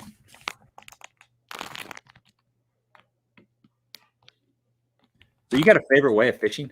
I mean, if you could just go out, like sometimes maybe when you're fun fishing, if you're going to the lake, Topwater fishing is always fun. I love catching them on a frog. I do like flipping, and cranking might be my first love. I like catching them on a crankbait, especially a deep crankbait. I was just gonna say that I need to work on cranking a lot more. I mean, I don't know. I got my staples and crank. We have a lot of grass around here, and I need to fish deeper out off the outside grass line. Force myself to start doing that. Yep. I'm always attracted. We got a winner or not? Yeah, we got a winner. Finally. It didn't take very long. Who is it? Oh, cool. New winner. Here we go. Nicholas Estes. Bam, son. Boom. All I can say is clear off the spot, bro. Get it ready. Word. So send me your Nicholas, send me your shipping information, contact information. You can send it to 10 Horse Monty 6 on Instagram, or Gabe Montgomery Fishing, or 10 Horse Monty on Facebook. And I will get something out to you probably this week, maybe next week. I'm waiting on some missile product to come in, so I had to order a few things. So it might be a little bit delayed, but just be patient and we'll get something out to you. That was actually quick. Yeah, sometimes it takes like last week. It 2 was minutes. rough. You just never know. It ruins the comments for a while though, so you got to catch back up. So when you leaving for St. John's, do you ever do any like about 3 weeks practice? Yeah, 3 weeks. We got about 3 weeks, yeah, and then we headed down there to Florida. I'm gonna go with my daughter in another room in there to a volleyball tournament in Charleston, South Carolina this weekend, because my wife's got to stay here with our other daughter, who's got a gymnastics competition, and then I've got some seminars the following weekend. The weekend after that, I think, is another volleyball tournament, and then I'll go to. Then I'll be going down to Florida. So I've got to get all my work done during the week, in addition to the missile baits. That's an interesting question. I'm just going to throw this one out there. He asked it earlier and it got lost in the comments. How do you measure water displacement of a bait? I don't know if there's a measurement, but a jig displaces a lot of water. Whatever has a lot of surface area is going to displace a lot of water. So all the ribs on the D-bomb, that displaces a lot of water because of all the surface area that is on that bait, if that makes sense. It does. I don't know if there's a way to technically calculate it, but a jig is the same way. It displaces a lot of water because all those strands have a lot of surface area, and it's a lot of points for the water to roll off of it. And the water does have friction when it goes against something like a jig or a tube. Tube doesn't have any resistance because it's got a lot less surface area for the water to go over. So it falls a lot faster. And that's kind of how, when I refer to water displacement of a bait, that's what I mean by it. Yeah. So like, you've got, if this was a solid frame, what you see is the water displacement. But like with this D-bomb, it's got the little ribs in it. So there's a lot of surface area. There's a ton of surface area in there. So it's creating like a little ripple. So Yeah. So I got a question about Florida because a friend of mine and I were talking about this. His dad lives or has got a place down Okeechobee that he's thinking about going to in February this year. Where is Headwaters at? Because I've heard Kenny talk about it and all these other guys talk about Headwaters Lake down there. Have you been there? I have not been down there. I'm trying to the best way. It's in the middle of nowhere. It's in the same region though as all that, the St. John's and no, it's in the same region as Okeechobee. It's down. Okay. It's down that way. It's in South Florida. Okay. Yeah. Gotcha. It is below. Orlando. I think it is east of Okeechobee in that vast section of nothingness. Yeah, that's what I pulled it up on the map or I Googled it real quick when we were on the phone a while ago, and I couldn't actually find the lake. It just dropped a pin somewhere in the middle of nowhere, and I was like, that could be it, but not sure. Probably. Yep. Rich 17 showing you some love there. Yo, what up? Mike Russell, speaking of the man, the myth, the legend, he says, "Are you going to be at the East Tennessee show this year?" Negative, Michael. Negative. I will not be. That's the weekend I've got to do seminars in South Carolina, and then I've got to go to Richmond on that Sunday. Can't do it all. That's right. Let's see. Oh, here's a science project for us, guys. It says fill a glass with 8 ounces of water, put your bait in the glass, take a reading, and subtract. We found a science teacher. We found a science teacher. I knew he was out there. Yeah, I like it, dude. That's great. I'm going to use that, David Allen Co. So how's Aaron Lewis, man? Was he fun to fish with? Yeah, man. He's just a dude, man. He started off, busting my balls and give me a hard time about because I brought a spinning rod onto the boat when he's trying to fish big baits and pussy stick. And so anyway, we were just giving each other a lot of grief. And it was a lot of fun. It was very cool. Just a good dude. He's been all over. He's done a lot of stuff. Obviously he's toured for a long time and basically been a rock star his whole adult life. And it's just all he wants to do is go out and catch big bass. Yeah, he caught his personal best when he was with Byron and I and caught in a 9.6 and just I saw that. Just freaking out, man. Just geeking out about catching this giant bass. He figured out the bite real quick, and then the bite changed and he lost it. He lost the bite, and then Byron started catching more, and then I started catching more. And he kind of never caught back up to the bite, but he was just still sitting back there in his glory about the big one he caught. He caught some other big ones. He caught another one. I think it was 6'10" or something like that. Yeah, so he caught a couple. He may have caught a 7 as well, but he caught a couple big ones with us that day. It was cool. So is he been fishing for? I mean, I know you probably don't know him that well, but is this something new to him, or has he always been?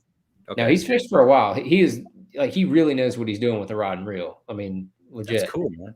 Yeah, he's done all kind of different fishing. I mean, he's been to like South America fishing, but dude, he just likes bass fishing. He just likes catching big bass. That's kind of his first love. But he loves to hunt. He's done all kind of different hunting, been all over and killed all kind of deer and turkeys and all that kind of stuff. Just likes shooting stuff. And but fishing is really his passion. You dropped a video, I don't know, it was just a couple days ago, I believe, on Striker. Yeah. And I had the opportunity, I guess it was two or 3 years ago when I was at the Classic, to talk to the guys at Striker. Mm-hmm. And they have sold me on their rain suit. I haven't made the purchase because I haven't needed a new rain suit. And that's a big purchase for us guys to buy rain suit. But what I did buy was the gloves that you were talking about in that video. And I've had those for 2 or 3 years, and those are the best gloves on the market that like sun gloves or what? No, they're cold weather gloves. Yeah. They are, what are they? I can't remember what they're called. Help me out. You talking about the stealth ones, the waterproof ones? Yes. They're called Stealth. That's the name of the model. Yeah. Yeah, they're slick. If it's raining, you can get your hands when they're dry into those gloves before you don't ever need to take them off. You can they'll stay warm. You can fish and you can function. And Yeah, they're not bulky Oh, really? yeah, at all. I mean, even on a cold day, I use them just to fish in. Are they like neoprene based or what? Or no, no, definitely not neoprene. There's some sort of technology that they came up. Yeah. Yep. Okay. It feels kind of like neoprene, but it's thinner. Yeah. Huh. And it's kind of got like a fleece lining in it. So. I need to look into those because I'm still searching for that special glove this time of year. Yeah, I'll bring mine over next week and show you. Yeah. They're a good group of people, man. They dominate up there in the ice market, and they're getting more into the open water stuff. They've got and the thing I like about Striker is that they're constantly trying to make it better. Mm-hmm. They're not like, well, that's a good suit. That's good enough. No, they're asking me, do you like this strap? Is it too high? Do you want it a little longer? Do you want the Velcro here? Do you want it back further? And like, these are the type of people I like dealing with, is that the people that are into the nitpicky little detail stuff of their product and what they do. And they just want to constantly make it better. So each year they're revising it, all their equipment to make it better. From the sun gear to the rain gear to everything. And I just love people that really are into what they make. Yeah, that was kind of my selling features. They went through like the whole science behind it and why they designed it this way and why this product was this way, and the rain suit, it's this material. And I've never worked with material that's like this before, but it's the best. And it was, I don't know, it amazed me that they had 3 dudes at that booth that were super knowledgeable about every one of their products. Yeah.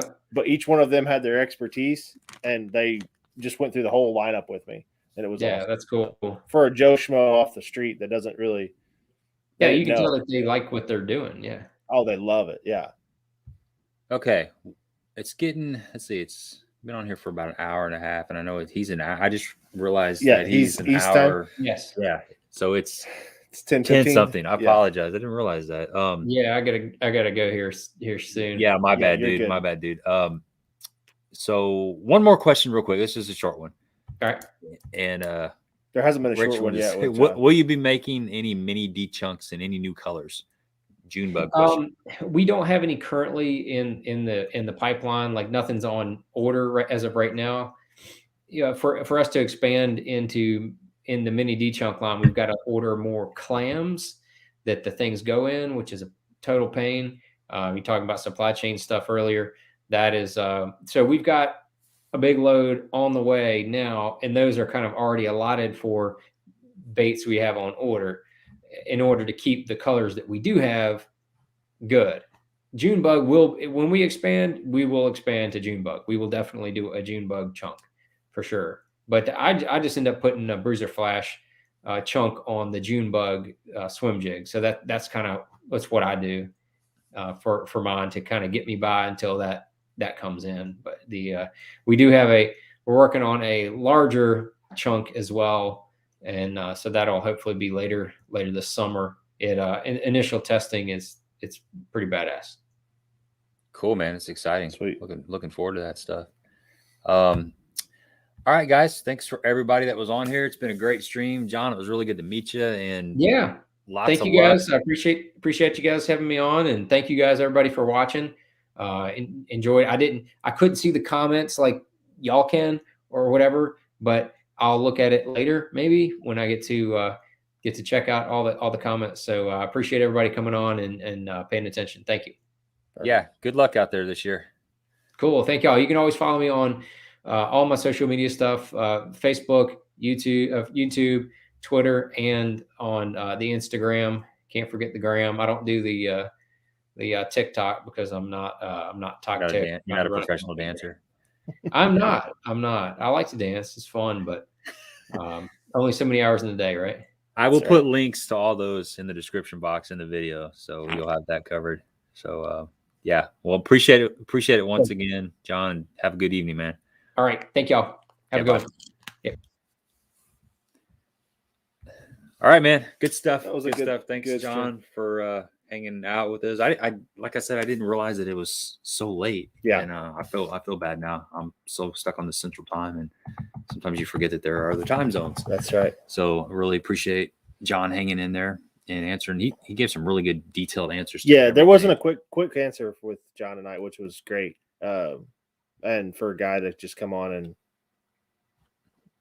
BS with us for an hour and a half is Some guys from Missouri. It was really kind of him. fantastic. So yeah, go check that code's going to be good through tonight. If you guys are wanting to go check out the that new swim the small swim bait or The swim jig that he had, the mini, what's it called? The mini swim jig. Mini swim jig. Go check that out. You can use the code TIN10 for 10% off all missile baits. Bunch of great products over there. I mean, you could spend $100 real quick. For sure. And it's stuff that's timeless. It's you can never have too many packs of D-bombs. Yeah, we were talking about that earlier, I mean, about stuff for the giveaway, and super bug. yeah, I didn't have any unopened packs for the giveaway. Yeah. So everything's got something used out of it. So. Right. So I'm the same way. I've got some stuff in storage that I'll have to dig up, but I've got some stuff coming on the way. So hold on, I got Brock Taylor here. It says he's got a ridiculous trick for winter fishing, wristbands, sweatbands. That's my trick. Yeah. I've been doing that for quite a few years. One thing that I'm going to add to the repertoire this year is grab a bigger sweatband, because my biggest problem with that, Brock, is that like the sweatband, if I take a jacket off or I'm putting a jacket on, it falls out. But I'm going to slit that wristband so you can tuck that hot hand or hand warmer, whatever you're using, up inside of there so it doesn't fall out. But yeah, bottom side of the wrist right here, where all the good stuff goes to your hands, keeps your fingers warm. But I tell you, to add to that, the biggest thing to stay warm is to avoid getting cold. And I know that sounds like super cliche, really, but you got to stay in front of it. You can't, if you get cold, you're going to be cold all day. You're not going to warm back up. So stay in front of that, layer up, get you some good base layers, and move on from there. I've learned the hard way from being a waterfowl hunter for most of my life that you got to stay warm.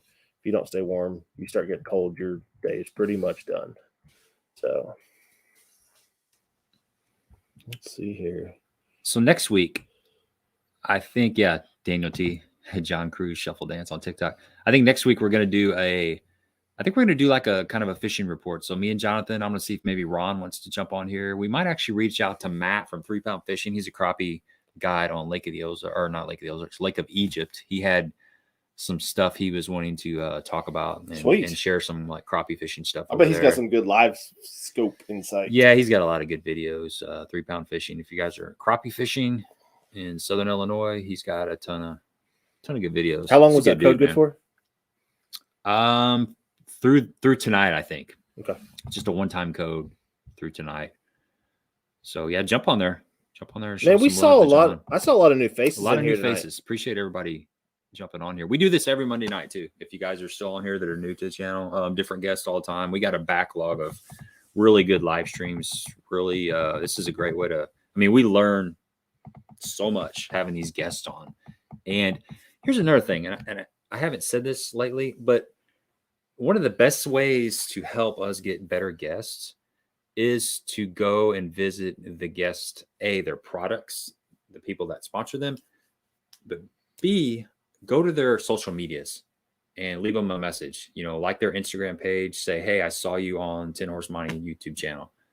Just let them know that it's worth their time, that they're getting some views out there and stuff, because they're busy. These guys are busy. There's a lot of guys I reach out to that they're just too busy. So for them to just come on here and spend an hour and a half, 2 hours with us, that's a lot to ask.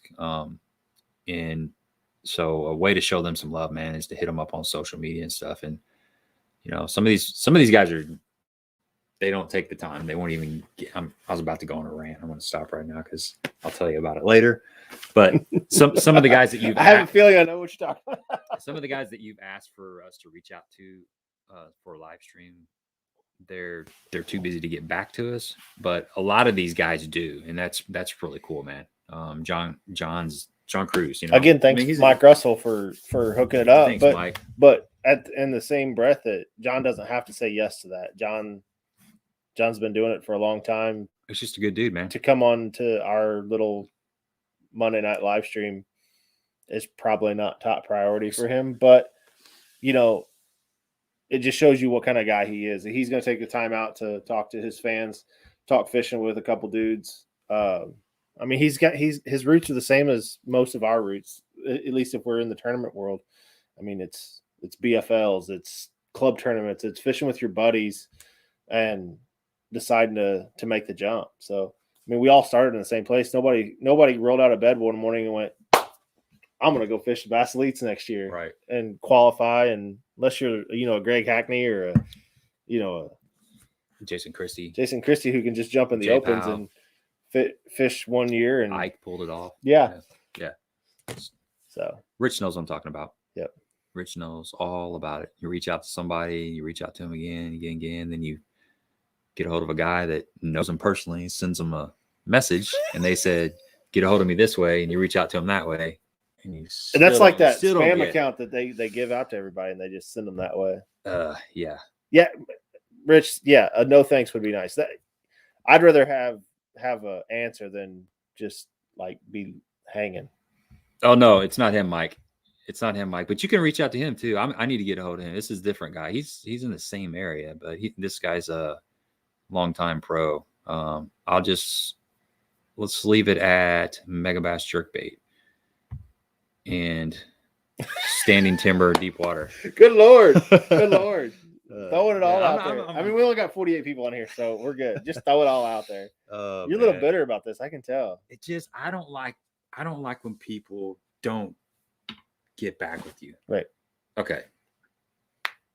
Nah, don't even do it. Don't even do it. It's not worth it. So see, this is the negativity that we were talking about a while ago. Yeah, we don't even need. You got to let it go. Yeah, you got to be positive about it. We're happy that we got good guests on here. Get some Gerald Swindle up in here. That's right. You got some PMA, positive mental attitude. That's right. So, we're just gonna keep it like that. But I don't like when somebody doesn't text me back and just say, "Sorry, I'm too busy. Have a nice day." There you go. You know what? I'm gonna text you tomorrow from like a random number. Don't even put it on there. Don't do it. Don't do it. So anyway, Darius King, your Collinsville right. show is good. You're right. After hours with JB and 10 Horse Money. Yeah, that's right. We're venting, man. Oh, long day. But back to okay. So this is, we'll go a little bit sideways on this. Matt Pangrack and Rich has had Panger on his stream before. Super cool dude. He was on, I think it was 2 weeks ago. Was it 2 weeks ago? Mm-hmm. Yeah, 2 weeks ago. So that was the day that they did the retirement live stream. What did we figure up? He was on live. Mark Jeffries. He was on live for like 7 hours. So he had a 4-hour stream on BTL. And he was on for 2 with us. So 6. But didn't he do something? He was doing something in between there. So he drove 2.5 hours. He has a 2.5 hour commute to the studio. Gets there, he spent all this time getting all these guests. He had in-studio guests. He had call-in guests. I think he had like 17 guests or something. It's like a big deal. And they all went to lunch afterwards. And they, after the 4-hour stream, they all went to lunch. Then they came back to the studio and they did all this editing. They had to edit. That's right. The show. That's right. Okay, so there's your 4 plus 2 hours of editing or whatever. Yep, and get it all out. That was the hiccup, was trying to get that entire 4-hour live stream to upload onto iTunes. So for the folks at home that aren't content creators, it takes a long time to upload a video to YouTube. Just a 20-minute video can take 2.5 hours to upload. So they had a 4-hour video. So it took a while. I mean, you just let it burn. You get it going, you let it burn, but you keep checking on it. You got to babysit a little bit. And it's a retirement party, so you're going to be mingling with all these guests. So Panger had another 2.5 hour drive home. Well, he was scheduled to come on our live stream at 7:30 at night. He didn't cancel. He did not cancel. I reached out to him at like 6. I'm like, what's your Roger? And he's like, I think I'm going to be back in time to do the stream. Google says I should be pulling up my driveway at like 6:43. So he's supposed to go live at 7:30 with us. And I'm like, well, we can push it back to 8 if that's fine. He's like, no, I think I'm going to be fine. So this is why I'm saying he's a stand-up dude. He didn't cancel. He could have very easily said, dude, it's like, I just did 6 hours of all live streaming. 4 hours of driving today. Yeah, 5 hours of driving. Can we reschedule? And I would have been like, cool, I understand, that's fine. Didn't. I mean, did not bail on us. Did not. And spent 2.5 hours with us. Yeah, it was solid. And I think him being in the media industry, he knows how it is to have a guest cancel on you last For sure. minute.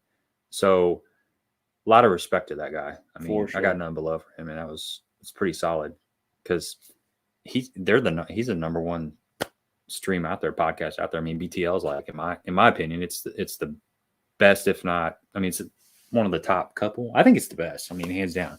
So that's awesome, man. So there's those kind of guys, and then there's the other kind of guys. There's, everything in between. Brock. So we're happy to have who we have on here. Keep on calling about our extended warranties. We're probably not going to answer unless that warranty on that 04 F-150 that I'm driving is still active. Yeah, Maddie did a show on Hellabass. Yeah, it was good. It was a good show. He's been on a He's a couple really streams. good speaker too. Yeah. Like He's got good energy. Yeah. That's right, Mike. Hockey players don't quit. That's for sure. I don't get to watch a lot of hockey games, but my boy, he's really into watching hockey, and we watched the Blues. I don't know even who they were playing. He just likes watching the Blues, but he was watching it the other night, and some dude got his nose laced open and had stitches, and he was back in like 15 minutes playing again. So yeah, hockey players don't quit. Here we go. David Allen. Any advice for co-anglers? Any advice for co-anglers? That's a good one. Sounds like a whole stream to me. It could be a whole stream. Whole live stream. We can talk a little bit about it. We got time. Any advice for co-anglers? Let's see here. 5 to 6 rods. We can do like a back and forth. 5 to 6 rods. A few baits in each. Take your confidence baits. I think that being a co-angler in a tournament is not the time to experiment. It goes by super quick. You're in the back of the boat, so you're not going to get as much time as you think. It's going to go by pretty quick. So pack your confidence stuff. Don't fish that color that you don't really know about. Just pick the things that you have a lot of confidence in. And that goes for hard baits, soft plastics. I mean, it's easy to get overwhelmed and think you're going to miss something, but most of the time, if it's a real strong bite, your boater, I'd say 75% of the time, your boater is going to give you one if he has extras most of the time, especially if he's got a limit already. Yep. I think ask the right questions at the pre-meeting. Well, they don't really have, with COVID, they don't have meetings anymore. If your organization has a meeting and you're meeting your boater for the first time, ask the right questions. I think some of the right questions are not, for me, what I learned, and this is the school of hard knocks,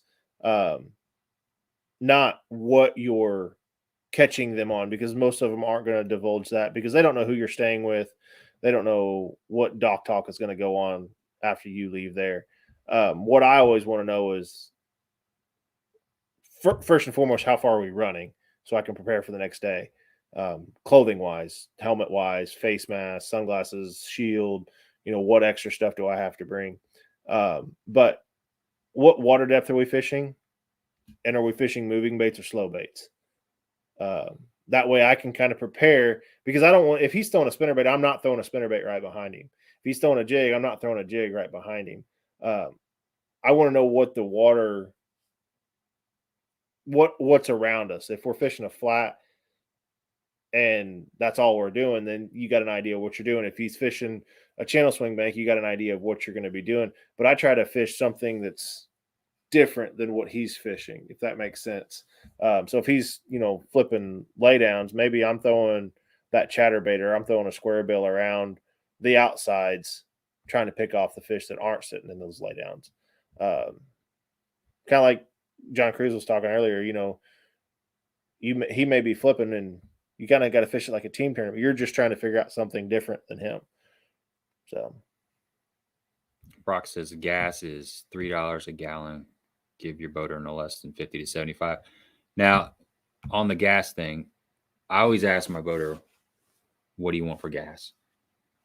Typically, on a smaller lake, or if we haven't ran a lot, And most of the time, to be honest, it's usually the guy usually wants about $40. So it's 20 to 40. The most I paid, I think, is 50. And that was on a long run on Kentucky Lake, where you're running way down to an hour and a past half run, Paris or something, which is understandable. Yeah, but that's another good tip, Brock. Always ask your boater at the end of the day, what do you want for gas? Or if you're okay with just handing 220s to him, if he only wants 20, he'll give you 20 back. I don't know how many times I've handed a guy a $50 bill or $40 and they just hand it right back to me. Yeah, a lot of times that's the way it is. But always ask and be ready to don't give them whatever they ask. Treat their boat like it's the brand new. I don't care what boat they have. Treat their boat just like the one that you see on the showroom floor. That if you spill something on it, you scratch it, you're going to buy it. Dip and dye. Carry the Spike It marker pins. Not be super careful. Yeah, that's one thing I learned as a co-angler. Just again, it's taking care of. If you take care of them, they'll take care of you.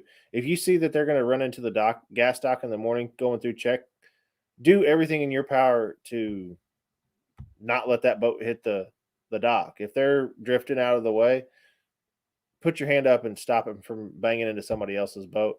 If you show love for them, they're going to show love for you. That goes a long way. Hellabass, I just read the first part of your comment there. Enter with the right attitude. That's most definite. I mean, you've got to know that you're not going there to catch 25 and set the record on that lake for co-angler tournament of the year. You're out there for a learning experience at the end of the day, and that's when Gabe and I started fishing the BFLs. I think that was in 2014. Gosh, has it been that long ago already? It's been a minute. It was more that we just wanted to learn Kentucky Lake and learn a new fishery. And I think we did a pretty dang good job at learning new stuff. And had a lot of fun. I've met some lifelong friends doing it. It's a great time. It's a great time, David. You'll enjoy it. You'll be happy. And it takes a couple tournaments to get used to the format, to get used to meeting your boater and packing. Take a life jacket. Always take a life jacket. Ask your boater if you like a seat in the back of the boat. Ask your boater if he'll put a seat in the back. If you don't, ask him to. In the BFLs, they are required to have a seat in the back. I usually don't like it. We're the same way. Personally, I always tell them to take it back out. I like the room back there. Yep. Now there's one day there. I will say there was one day on Kentucky Lake when it was blowing like 30 out of the north that I really wanted a seat back there. But 9 times out of 10, though, that seat just kind of gets in the way for me. But depends on the boat too. Yeah. Like I fish out of a 522, and I never even knew there was a seat back there. Yeah. But then I fish out of a 518, and it's like, oh golly, there's no room back here. So yeah, Phil, bring your boater a sandwich. Sandwich is always a good. Do bring snacks though for yourself. Bring a little bit of food. Don't overdo it, but whatever fluid you need. And it's not a bad idea to eat something, like 4 or 5 hours in the tournament, because a lot of times you got to keep your mind going. So drink fluids, eat a little bit of a snack, something when you're running from spot to spot. Grab you some crackers or a protein bar, because you'll fade. You'll fade if you don't keep. I mean, think of how tired you are, like that last hour of a tournament when you have not eaten anything. Yeah. If you eat something like halfway through, you can maintain your stamina. Yep. But you get to fishing, you just forget to eat. Oh yeah. Been there, done that. Yeah. No bananas. Yeah, that's right. No bananas in the boat. Eat your bananas before you jump in the boat. That's right. You could very well get put on the bank if you show up with a banana. That's right. In the boat and you don't release that information until like 2 hours into the tournament. Yeah. Especially if you guys are sucking. January 29th on Chick, it should that's when he's going to fish his first BFL. So that should be a freaking slugfest down there at that point. I'd like to go down there. I saw somebody had a really good idea. Oh, okay. Here's a pretty cool idea for a video. How about making a video trying to catch 5 or more species on one rod? I can do that. Kind of cool. I can do that. I can do that. 3 would probably be, but oh Lord, 5. Well, you got so if you caught like a red ear, pert or a crappie largemouth bluegill, that would be the easy. But then you put like a red ear and maybe like a sunfish. Yeah, that would be that for us. That would be that. You could throw striper in there, but that's gonna like take the other end of the spectrum out, like the little fish. I think you could do. I know you could do the crappie, bass, bluegill, red ear thing. Mixing a striper. I mean, a flathead. One of the little stripers you can catch out there when they're schooling. Yeah. I mean, we don't really have them. We have some smallmouth. I mean, the easiest thing would be if you have spots, smallies, largies. Yeah, Boom, and then you got crappie, bluegill, boom, and you're you're done. done. Yeah, Right. I mean, that would be cool. Muskie at Kincaid. There's always. I mean, a chance of catching a I muskie. guess you could go creek fishing and go back to our roots.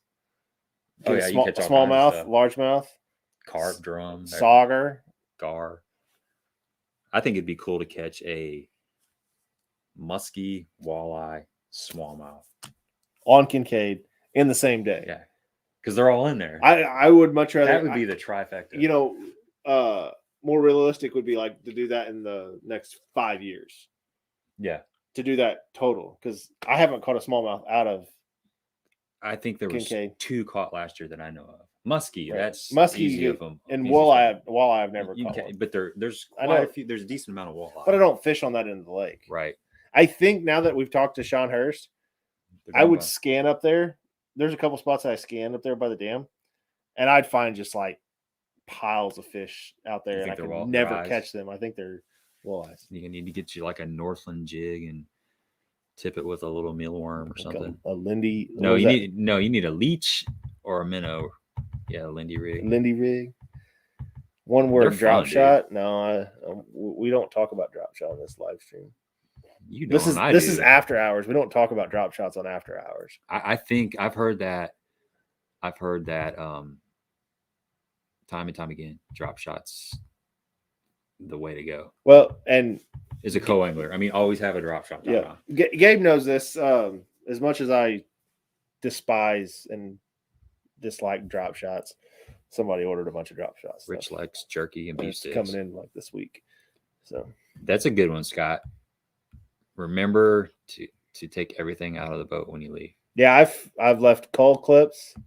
I have too. Cull clips. That's one thing that I always I would forget. Didn't use them a lot, but I always forgot. And the most important thing is not to cull your fish. Is if something happens and you have to transfer your fish from your boater's boat to a boat to get you back to weigh-in, that's the only way to distinguish your fish. So that's very, very important. If something catastrophic were to happen while you guys were on the lake and you had to be towed in, at least you can weigh your fish and your boater's fish. Good call. They're called minners. Minners. Yeah. Minners. Just put on a minner. Catfish. I think a catfish is usually doable. I don't catch as many I mean, there's certain times, especially in the spring when they're up there shallow spawning. Yeah. If you got riprap in your leg, you can catch a lot of channel cat cranking and throwing. I guess if you're good enough with your spinning rod, you can catch some carp when they're up there tailing. If you just carp are hard to catch. If you got to throw it up there and you got to wait till they're piping. You just throw it right in their mouth. You got to time it. Yeah. So yeah. Yeah, I mean, I agree with you, JP. For sure. I mean, you're definitely gonna get the bites. You're gonna bring fish to the scales. That's for sure. You look at the guys that like the Brian News. Who else is out there that's really dominated that co-angler side? There's a couple of those guys out there. They're all now fishing the tour.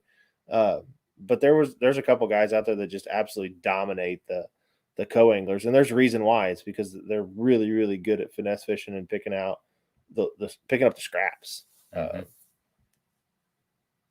say you got to do that sometimes. You got to swallow your pride. I been there, done that. I missed the. You got to put the bait caster down and pick up the spinning rod. So I missed the qualification. Damn it! You had to bring it up, didn't you? That was the. What'd you miss that? You missed that by 3 ounces, didn't you? 3 ounces. Missed making the top 12 cut by 3 ounces. Lost a 3 in the regional. In the regional, lost a 3.5 pounder on the. I think it was the last day. And it was tight. No, it was the first day. It was the first day on the way in.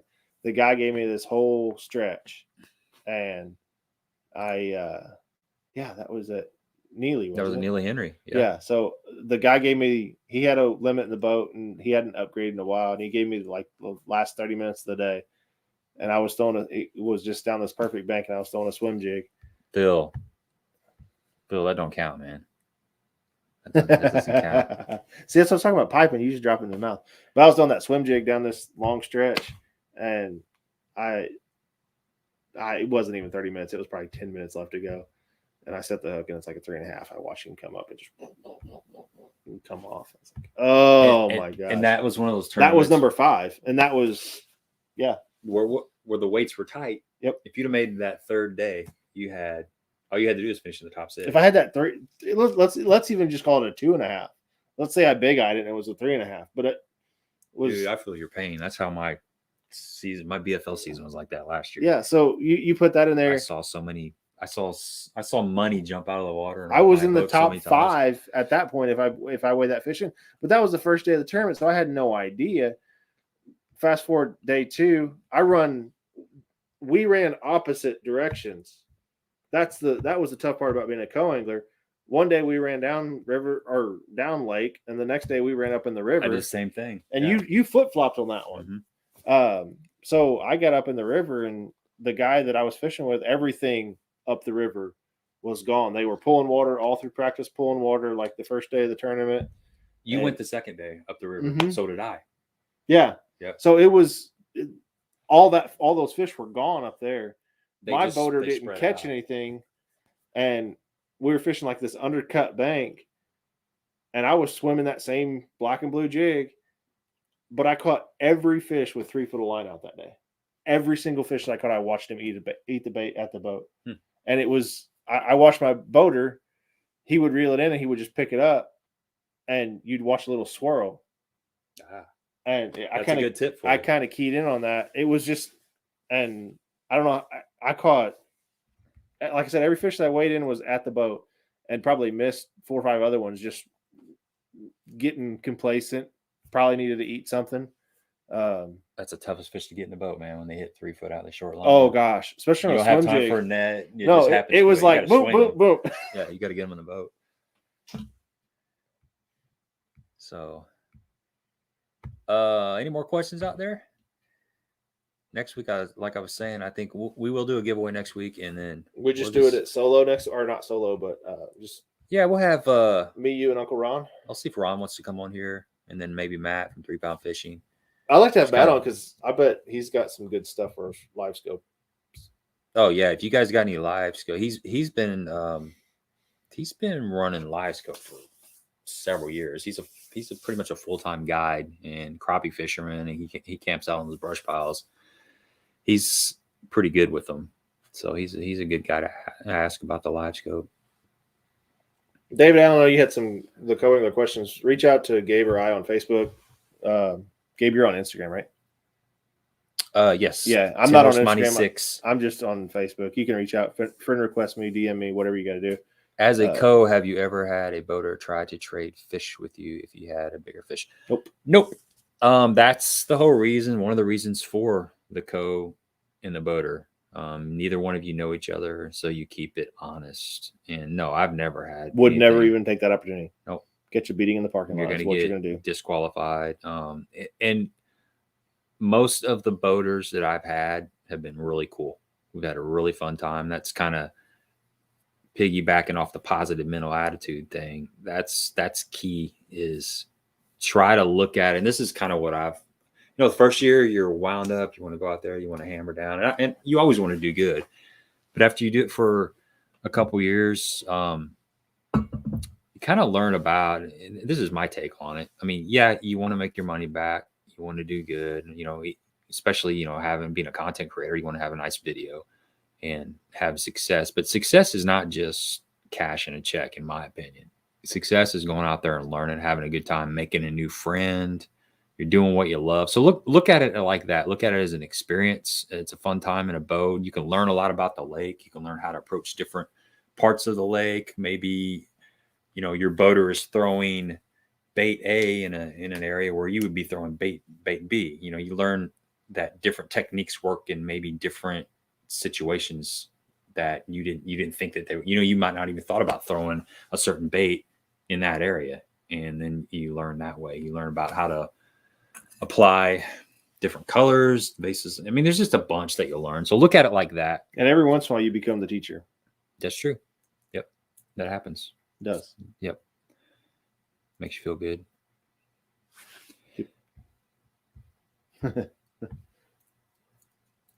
Yeah, I don't know how it would. I mean, I've had people make that. It's frustrating to watch your boater cull when you don't have a fish in the box. That's tough. It's frustrating to watch them throw a 2.5 pounder back and you don't have anything to weigh in. But at the end of the day, it's fishing. It is you tough. Against the bass, not you against the guy in the front of the boat. Not, you'll learn a lot about yourself. Yep. It's kind of like having a kid. People that don't have a kid, haven't had a kid. Oh, gosh. They don't know. Yeah. There's some things. And so when you're. How many times as a parent, before you were a parent, did you say, man, I'll never let my kid do that? When I have a kid, I'll never. No sweets. My kid will never do that. No sweets, no bull fast food. Crap. I mean, no TV, no social media. You break down a little bit. Yeah. Man. You got to keep it real. But that first tournament where it's 2 hours left in the tournament, you only have one keeper in the boat, and your boater is thrown back as cold like 7 times. And he's up like 18. That's a tough derby, dude. That's a tough derby. Yeah. That'll humble get in your head real quick. It'll humble you real quick. Yeah. But it'll teach you about yourself. It'll teach you how to handle those situations like that. And it's going to happen. If you fish tournaments long enough, it's going to happen. Did you whip Phil up on Clearwater? Or did you have just a really, really good guide? It was the same fish that bit over and over again. Yeah. And after you've been doing YouTube for a while, you get really good at editing. And so you can just. I got you. Yeah. I was thinking that you gave your business card to all those fish, and they went down and told their buddies, and they just wanted to be on film. Well, I think Phil's a qualified guide now down there. So if you guys are looking to hire Phil, get a hold of him. That was a fun day. Brown paper. I don't know what that is. I don't know, man. That's some insider information. That's the ones that. Did you get those at the front of the building, in the building, or behind the building, or behind the dumpster? All right. We need to shut this down, fellas. It's getting fellettes. Dirk's. It's been real. Dirk's. Thanks for hanging out. Yeah, Dirk's jigs. It's a cute little jig. I need to throw those a little bit more. I saw them. They're awful. There's just nothing to them. But they work. Kind of like that old bitsy bug. Yeah, that's right. It's like that old bitsy bug. So, all right. Next week, same time, same place. Appreciate everybody. Oh, one more thing. Leave a comment after this video. Just let us know what you thought about it. Any suggestions? Because that's a downside of live streams is after the stream's over, there's hardly any comments because you guys have left 100 comments right here. But so it helps the algorithm. Like when YouTube goes to repost this tomorrow and try to, put it in people's feeds and stuff. If you guys have just left some comments, soon as we shut down, just leave a comment, say thanks, peace, LMAO, whatever. LMAO. Yeah. LMAO. Laugh my booty off. Yep. So that would help us a lot. We'd greatly appreciate it. Hey, and one thing I want to say, thanks a lot for the 36 viewers that are still on here. Thanks a lot. We always talk about big name guests, and we geek out of those over those guys. This was one of our best ones yet. So what you guys are doing out there in YouTube land, liking, sharing, thumbs up, subscribing to the channel. Thank you. Yeah, sharing it on the Facebook feed when you see it come across your feed. That means a lot. I mean, I see it every day when I share it, every Monday when I start sharing it, or Sunday night when we post it. And the guys on my side are resharing it. There's more guys on your side that are resharing it. So we just really appreciate that. That means a lot to us. It's all one big family. It really is, man. We have these guests come on here because there's a good crowd in here. They get a lot of good feedback. We all learn from all these people. They learn, we learn, and it's just a big community. Hey, and I appreciate the friend request. It makes me feel important. So keep sending the friend request my way, guys. You're my friend. You're my friend too. Thanks, buddy. See, this is getting after hours. We got to go. We're out of here. See you guys later.